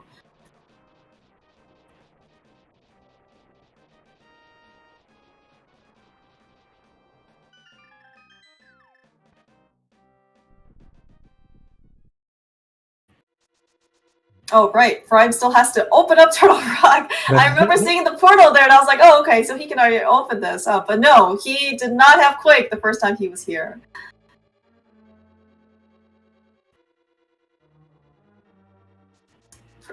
Still, though, somewhat cool, to see both runners basically in the same dungeon. Like, at this stage in the game, right? Like, we've had pretty much, like, a lot of, I would say, like, divergence, but yeah, they're here. Yeah, for a very like linear seed, we have seen a fair amount of divergence. It's been kind of interesting. I think there's a lot of it had to do with early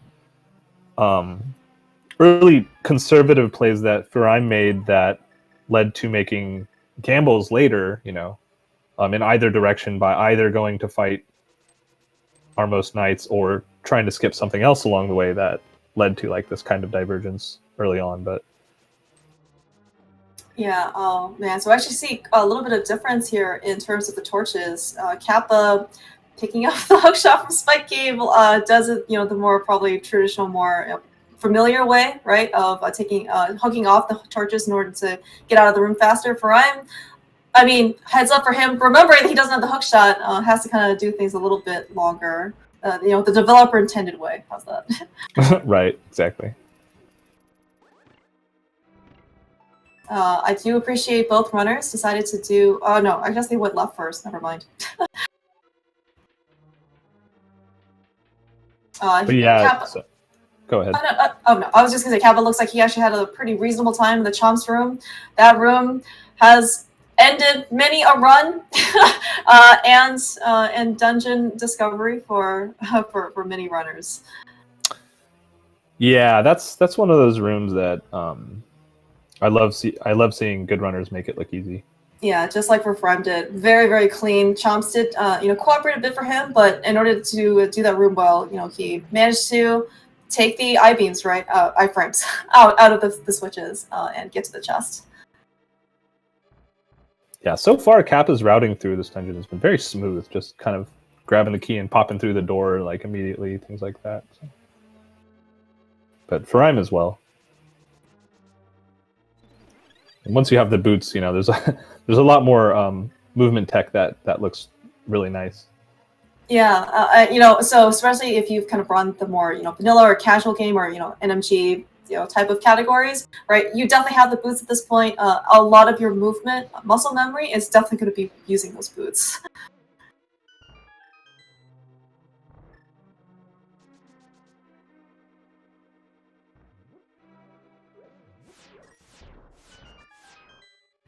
Looks like the big key is in his vanilla location today, so no real skipping anything. We just have to get our things one by one. Kappa looks like he intended to hookshot, but didn't quite get there fast enough before kind of walking off the pit.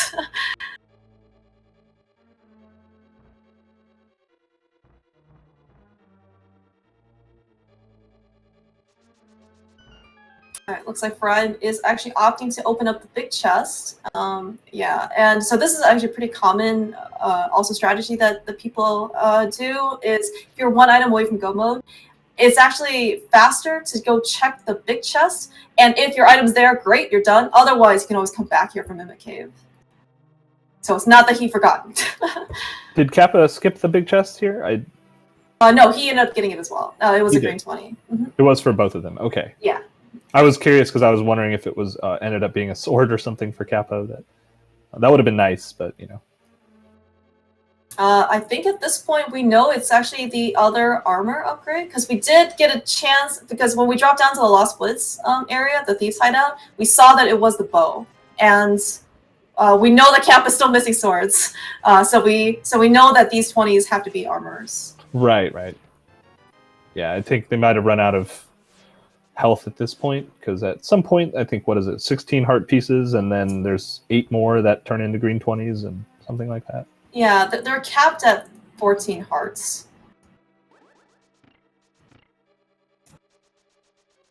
Nice dash strats with the red cane there. Yeah, very NMG-esque. Yeah, so there are of course alternate strats. If you run out of magic, you can like kill things, and hit things with pots, but you don't want to deal with pokies, you don't deal with anti-fairies, it's just a pain. Yeah, pretty much everything in this dungeon does 4 hearts of damage, so it's, on green mail, that's knocks you down real quick with 12 hearts. Yes, speaking of painful fights, Kappa is going to have a pretty harder time with trying to make it look pretty easy, though, on Master Sword and Hammer. Yeah, I don't think he got hit once there. That was very smooth. Half magic probably also does help a bit. Furaime, though, speaking of dangers, right? Looks like he is actually opting to take the safety door. Lasers do 4 hearts of damage. You do not want to die here and start over. Yeah, that's smart, definitely.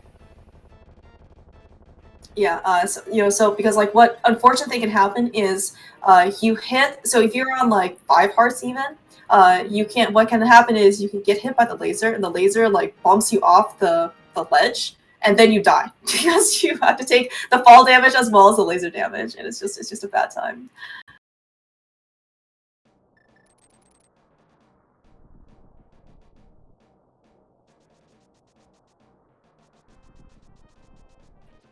All right, Kappa finishing off a Trinex. We're gonna watch Perrine do probably some more NMG familiar strats. 5 slashes of temper for each head. Yeah, but I was gonna say, at least from Kappa's perspective, we decided to be able to save or have the luxury of being able to clear out Crystal Hera as our very last dungeon, which means that, and because he left his Dark World portal here, he just needs to basically go up all the way to the top of the tower, kill Moldorm, and then he is just right at GT. Yeah, this is always nice to do the kind of last dungeon Hera. It's not super common, but it's nice to do that because then you don't have to do any items, you don't have to care about the basement, leaving an item behind, any of that. Just go up, knock out Moldorm. Yeah, so speaking of, though, this is going to be our last crystal on Kappa side pretty shortly. I think we play a game or something soon after the last crystal, right? We're not going to have very much time. Right. So maybe we can just start it now, given that Kappa, basically just took down Big Moldorm, no falls whatsoever. What's your favorite guess? I don't have a favorite guess. Okay. Normally, I try and see, if I want the race to end sooner rather than later, and depending on what these runners have gone through. So, but maybe it hasn't been so bad, so I'll guess 14 or something. Okay. But but what are these numbers that we're trying to guess? Oh, the numbers. Yeah, we're looking for the big key to Ganon's tower, and it can be in one of 22 chests. So the guesses, get your guesses in chat on which chest it's going to be, and now. Yeah. All right, so it looks like Kappa, so there are, of course, different schools of thought for the best route in order to find the big key. Looks like Kappa is going to opt to go right first.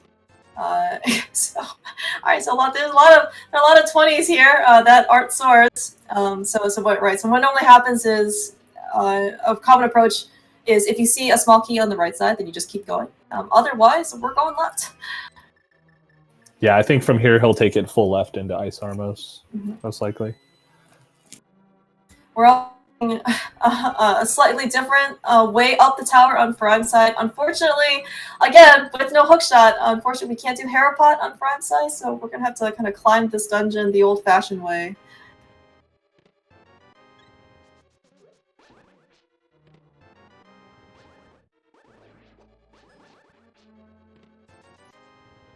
Yeah, so I guess, at this point, if you're Furaime, you're hoping hookshot's in here. But, it's got to feel bad when you do find it and thinking of having left that for so long. Yeah, I will say the good news for Furaime, though, is that he, after his initial dive into Swamp Palace, he never went back without the hookshot. If he went back, that would have definitely been another time sink.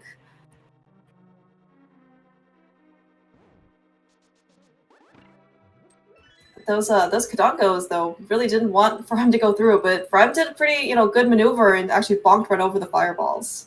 Oh, nice. That's smart. Yeah. All right, so with at least Temper Sword, Furaime's going to have a bit of an easier time here on Moldorm. Oh my gosh! Oh boy. Oh boy. Jeez. Good reaction, Furaime. Holds it together though. Yes. He did not fall. That's the most important part. And he got more bombs. That's right. More the seed bombs. comes full circle. He does manage to claim another crystal though on his side. Meanwhile, we're still looking for the big key on Kappa's side. I have like totally lost track of how many he's already searched, but I guess we're now going to Ice Armos.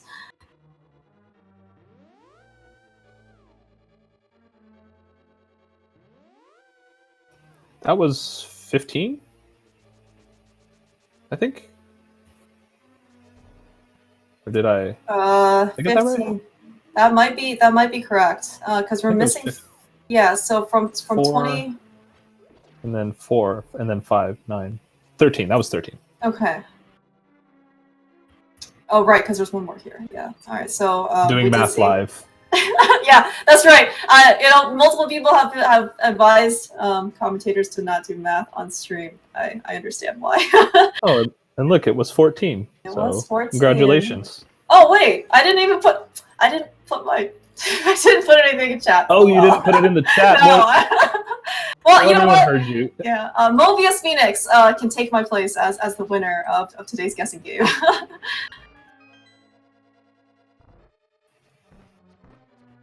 All right, so thankfully, Furaime decided to check Spike Cave after Hera, so he has picked up his hookshot. He is now in go mode. Back down the mountain we go, so he's going to be able to clean up Swamp Palace. Go mode's going to be pretty fast, and as well as just claiming the last crystal in Palace of Darkness. Yeah, unfortunately, a little too late here finding it when he did. But that's a tough location if you don't get it on the first or second, I guess, trip. The first trip up there with a hammer. Yeah, I mean that hookshot location in Spike Cave is just, I mean, it's not a good location, like, at all. But I guess the good news is for Furaime is that he is at least up a sword. So his gauntlet trip as well as his fight on Ganon is going to be much nicer than Kappa's. Yeah, you know, he can do easier strats on Argus as well. Mm-hmm. Oh, that's true. Yeah, and we are seeing that, you know, so Kappa's doing some good things in trying to hit the Zyzax into the spikes, so he does more damage. But, you know, Zyzax on Master Sword takes 2 hits, and Zyzax on Temper Sword takes only 1. Yeah, that's a great strat if you get him in position, you can just hit him into the spikes.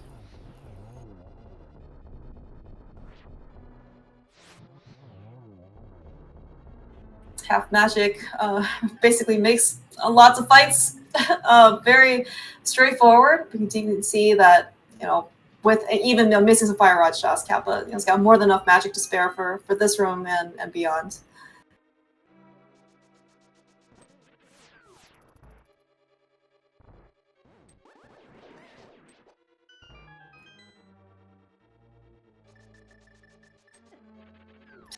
Of course, we get frame rolled when we're trying to dash.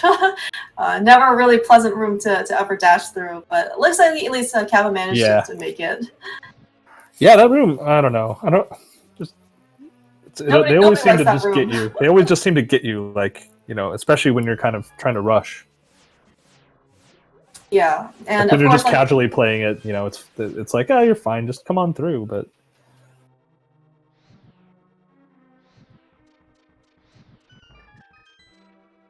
Kappa does have to be a little careful, though, mindful of his health.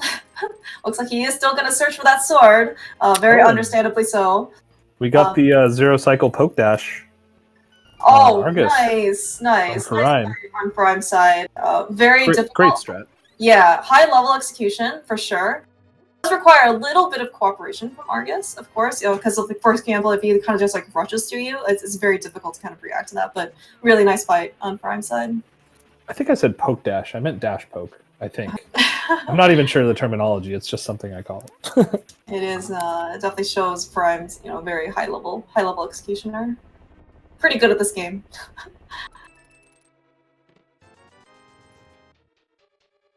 I think Kappa's found like a bunch of money and a mushroom here for his trouble in Upper GT. Very nice. This room, though, pretty painful. Right. Yeah, but no swords, and that's fine. It's just a little more of annoying of a fight, a little slower of a fight, but I'm sure he'll be fine. Fighting Ganon with the Master Sword here.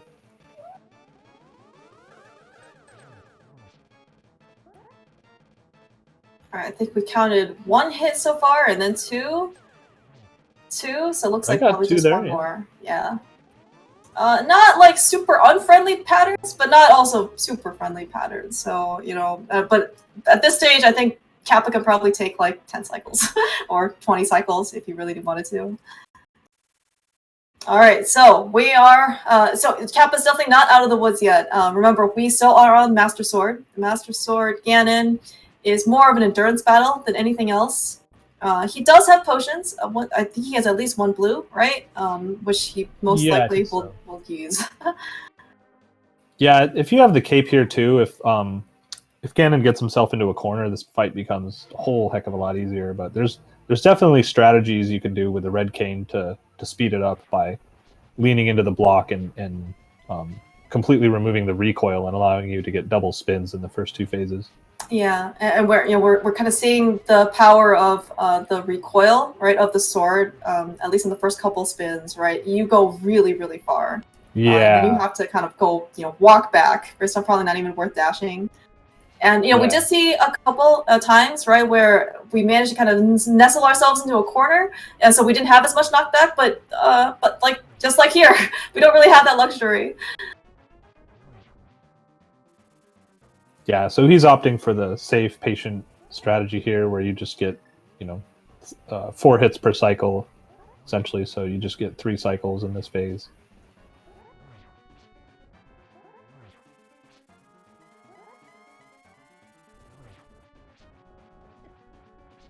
Ooh, gets hit by a bat there. I think he turned off the cape just a bit too early. Yeah. Well, I mean, so good thing he has all this health with him. Ooh, 1 more. Yeah. So bats on 4 hearts. Sorry, green melting 4 hearts. Ganon does 8 hearts. Yep. There goes a potion. Yeah, and I'm pretty sure that was the 12th hit there. So this phase is now over into the warp phase. And we see Furaime is now completed every dungeon and got 7 crystals and 3 pendants, and he'll be heading up to GT.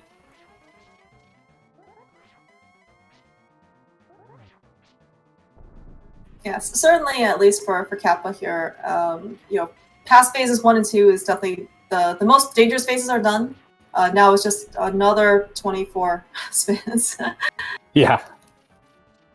Fire bats do 2 hearts of damage. At this point, it's probably not going to be the damage that's going to be more of the issue. Is if you kind of get hit by the fire bat and then it knocks you off the ledge, you really don't want to start the Ganon fight over on Master Sword. Yeah, it's really important in this fight to position the yourself in a way that when he shoots the fire bats, it doesn't put you at any risk to get hit and knocked off the ledge, because the way the kind of mechanics work from these the fire bat enemies is that they'll push you the opposite direction that you're trying to move if you are moving when they hit you. So if you're on the bottom ledge and you're like, oh no, I need to go up to not get knocked off, and you get hit by a bat, it'll immediately knock you off the ledge.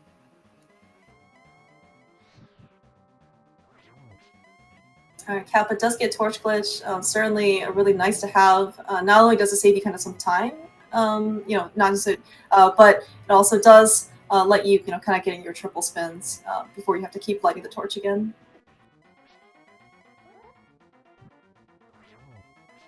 Perrine, though, has made excellent progress, very quickly making his way up to Death Mountain, only to get stopped by Lionels of all things. Oof, yeah.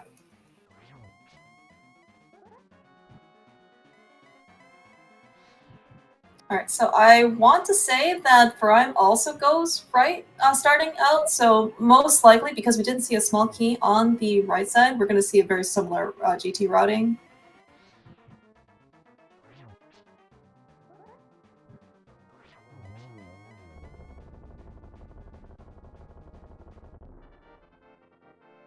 And get your GGs in chat for Kappa. Yeah, he won the Battle of Endurance.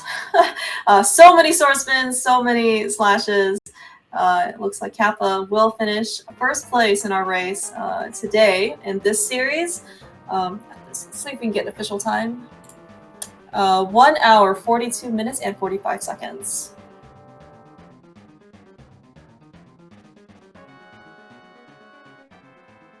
Whew, GG's, Kappa. Yeah, that was quite the seed.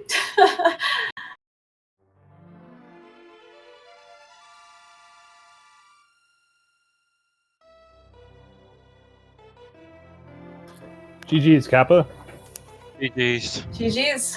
How are you feeling after the seed? Thanks, Boots. You found your boots. What was the problem? They were in a place I did not want to go to. Until I had the item, they locked.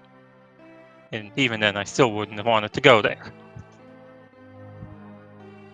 Well, the important part is that you found the boots, right?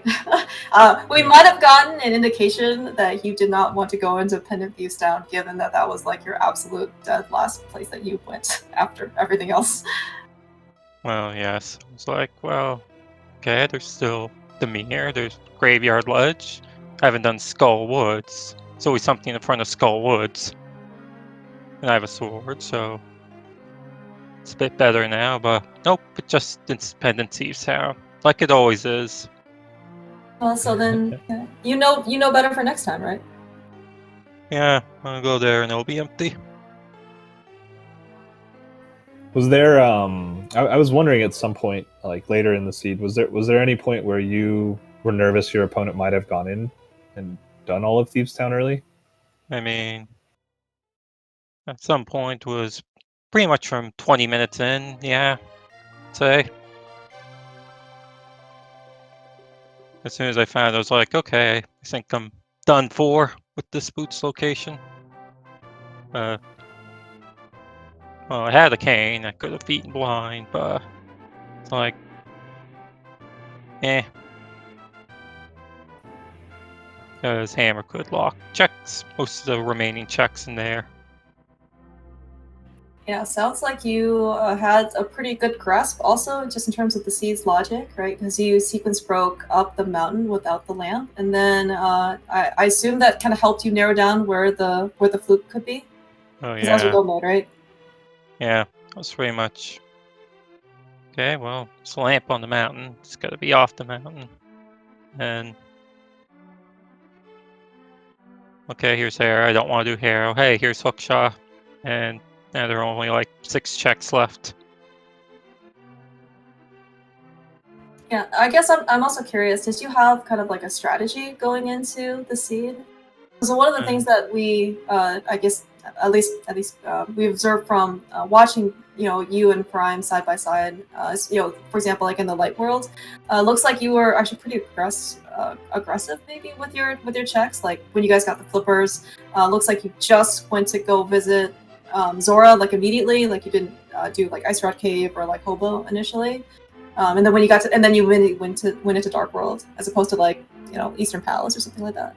Oh yeah, well, I don't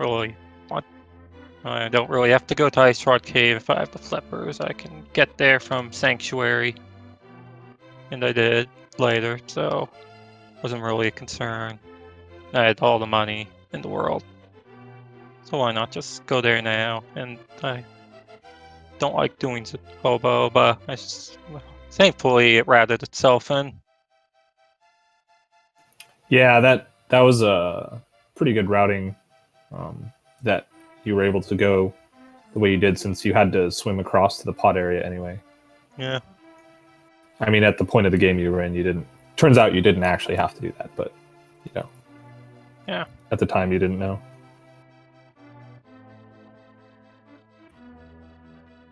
It's very nice seeing that mirror to kind of put it all together. Oh yeah, Waterfall Fairy was loaded for you. You got the Myths, Dark World Access, and you got the Mirror, which basically let you route like so many good things. Yep. Then, yep. Oh yeah, no, I was gonna ask. So any thoughts about game 2 for you? Just gonna play like I did here. Seems to be doing all right. Mm-hmm. Do you guys have that scheduled out of curiosity? Not scheduled yet. Gonna put it on Wednesday, probably same time. Okay. Cool. Yeah, I mean, this was definitely, it was definitely a good race to watch. Sorry about the boost location again. Yep. We were all excited to see the hammer on library. It was like, oh man, this is gonna be great. We're gonna get early boots, hopefully, right? Because hammer is pretty important, and I guess it could have been early. Yeah, I think I kind of cursed the seed because when you said that, my immediate reaction was like, well, a lot of times they just hide the boots somewhere really gross in the dark world, and then you don't end up seeing the hammer for a really long time. I think you were kind of like, oh no, I hope we don't see that today, and it's like, whoops. Yep. They run past an easy sword. Did you? I don't know. Meyer compass chest? Is that easy? Yeah. Yeah, you had I mean, the Meyer Big Key was like in the spike room, right? I couldn't really see you going all the way to the left side. Nope. Not Yeah, doing that. Yeah, so that's where Furime's third sword was because, so what ended up happening was you got your flute as your go mode, so then you could just go mode Meyer. Furime unfortunately did not get the hook shot out of Spike Cave his first or second time up there, so he was in hookshot go mode, unfortunately. Oh dear. Yeah. But I guess Yeah, that got him a sword, at least. Yeah, he sequence broke up there early without a hammer the first time, and so I think he ended up... Yeah, he did that, then he went back with the hammer.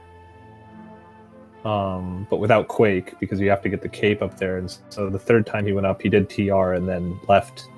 I think he did Hera, and then he went back down to Spike Cave. Mm-hmm, yeah. Eventually. Oh, that's unfortunate.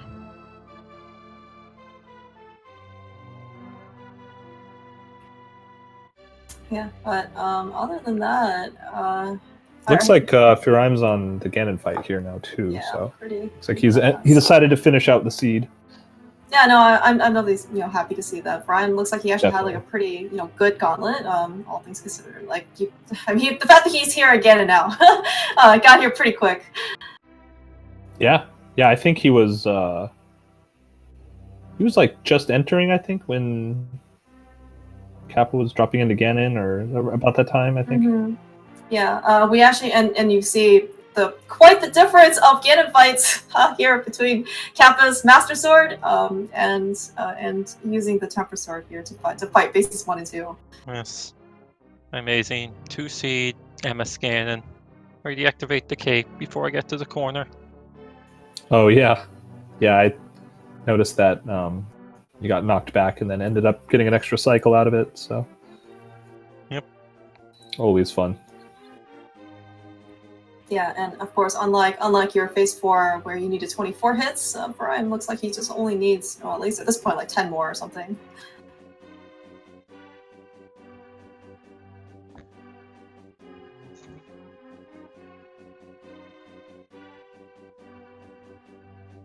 Yeah, so much easier fight. Just getting really nice triples here. Missed that one right when I say it, of course.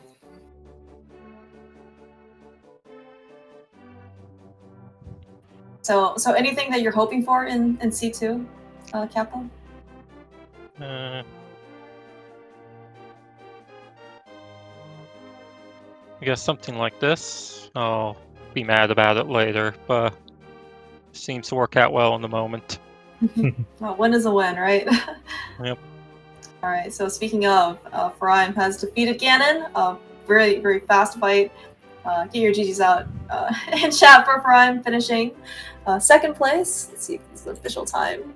1 hour 51 minutes and 58 seconds. GGs Furaime. Sorry about the hook shot and the boots.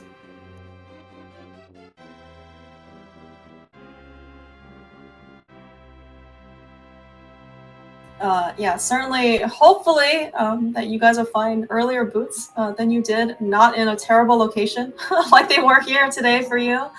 Hopefully things will be a bit more friendly in your game too. Yeah, let's hope so. Yeah. Any thoughts, I guess, about your group?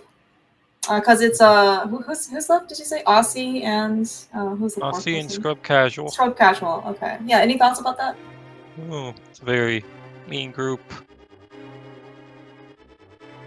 No easy way out of that group. Yeah. Yeah, there's definitely a ton of talent in your group there. So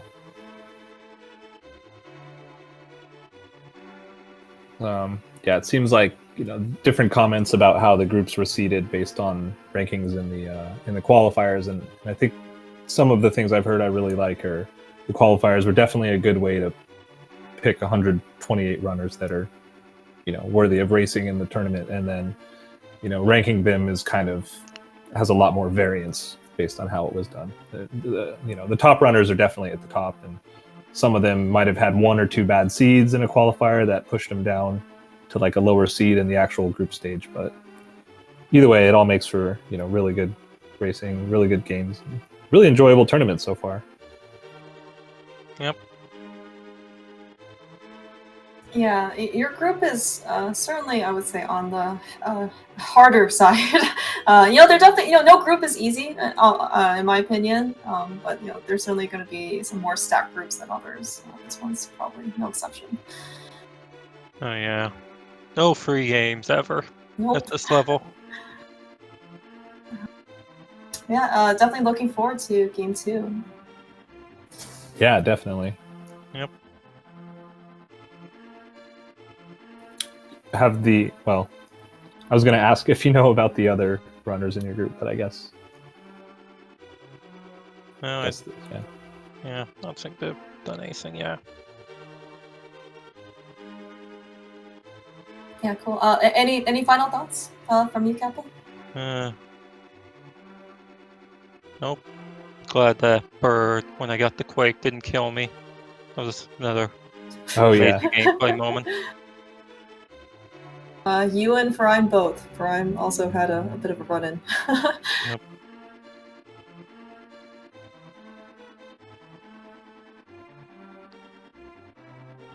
Yeah, so yeah, maybe with that, we should potentially wrap it up. My guess is Furaime is probably not going to join us on voice as an interview, but I do, you know, see at least poking his head in chat. So if you have any questions for Furaime, feel free to ask him.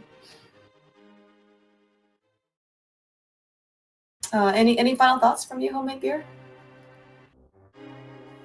No, just it was really fun casting. Thanks for the racers for putting on a good show on a seed that was pretty, like, you know, even though the early game spent a lot of time looking for kind of one item, the whole seed was bottlenecked behind it, and then once it opened up, it was basically go mode every dungeon kind of seed. So, you know, once you kind of solved it, it was an interesting seed, but it's still good to see. It's still a good race, definitely.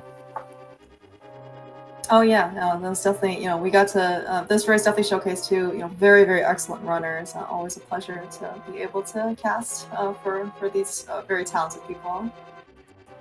And of course, thank you to our tracker, Reg. Reg, I don't think I saw like any mistakes. Definitely keeping us honest. So really cool. Thank you so much. Of course, yeah, thanks to, you know, SpeedGaming, for being able to host this tournament. We have like, so today there were like 20 whatever matches. I think there's still matches going on today. So on SpeedGaming main, it looks like we have Andy versus 1UP. You may have heard of at least one of those people at 9:10. And then at, well, technically Tuesday morning, which is midnight, it's going to be Apathy Duck versus Wall Kicks. Definitely just more talent, more groups, more rando.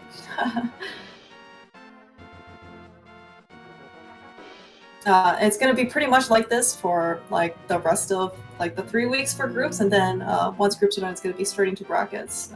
Talent is only going to get better from here on out. So definitely going to be some really cool matches to see, including yours, Kappa. Hopefully we'll be able to watch it on Wednesday. Yeah, hopefully, see if it works out. Mm-hmm. Yeah, definitely. And good luck, and again, thanks for joining us on the restream today. Yeah. And thank you, Clear Mouse, too, for calming with me. Oh yeah, This was really fun. Yeah, absolutely. All right, yeah. I think with that, we will wrap things up, and of course, it's only less than an hour till the next race. So certainly, go get a snack or something, and then come right back and watch more rando.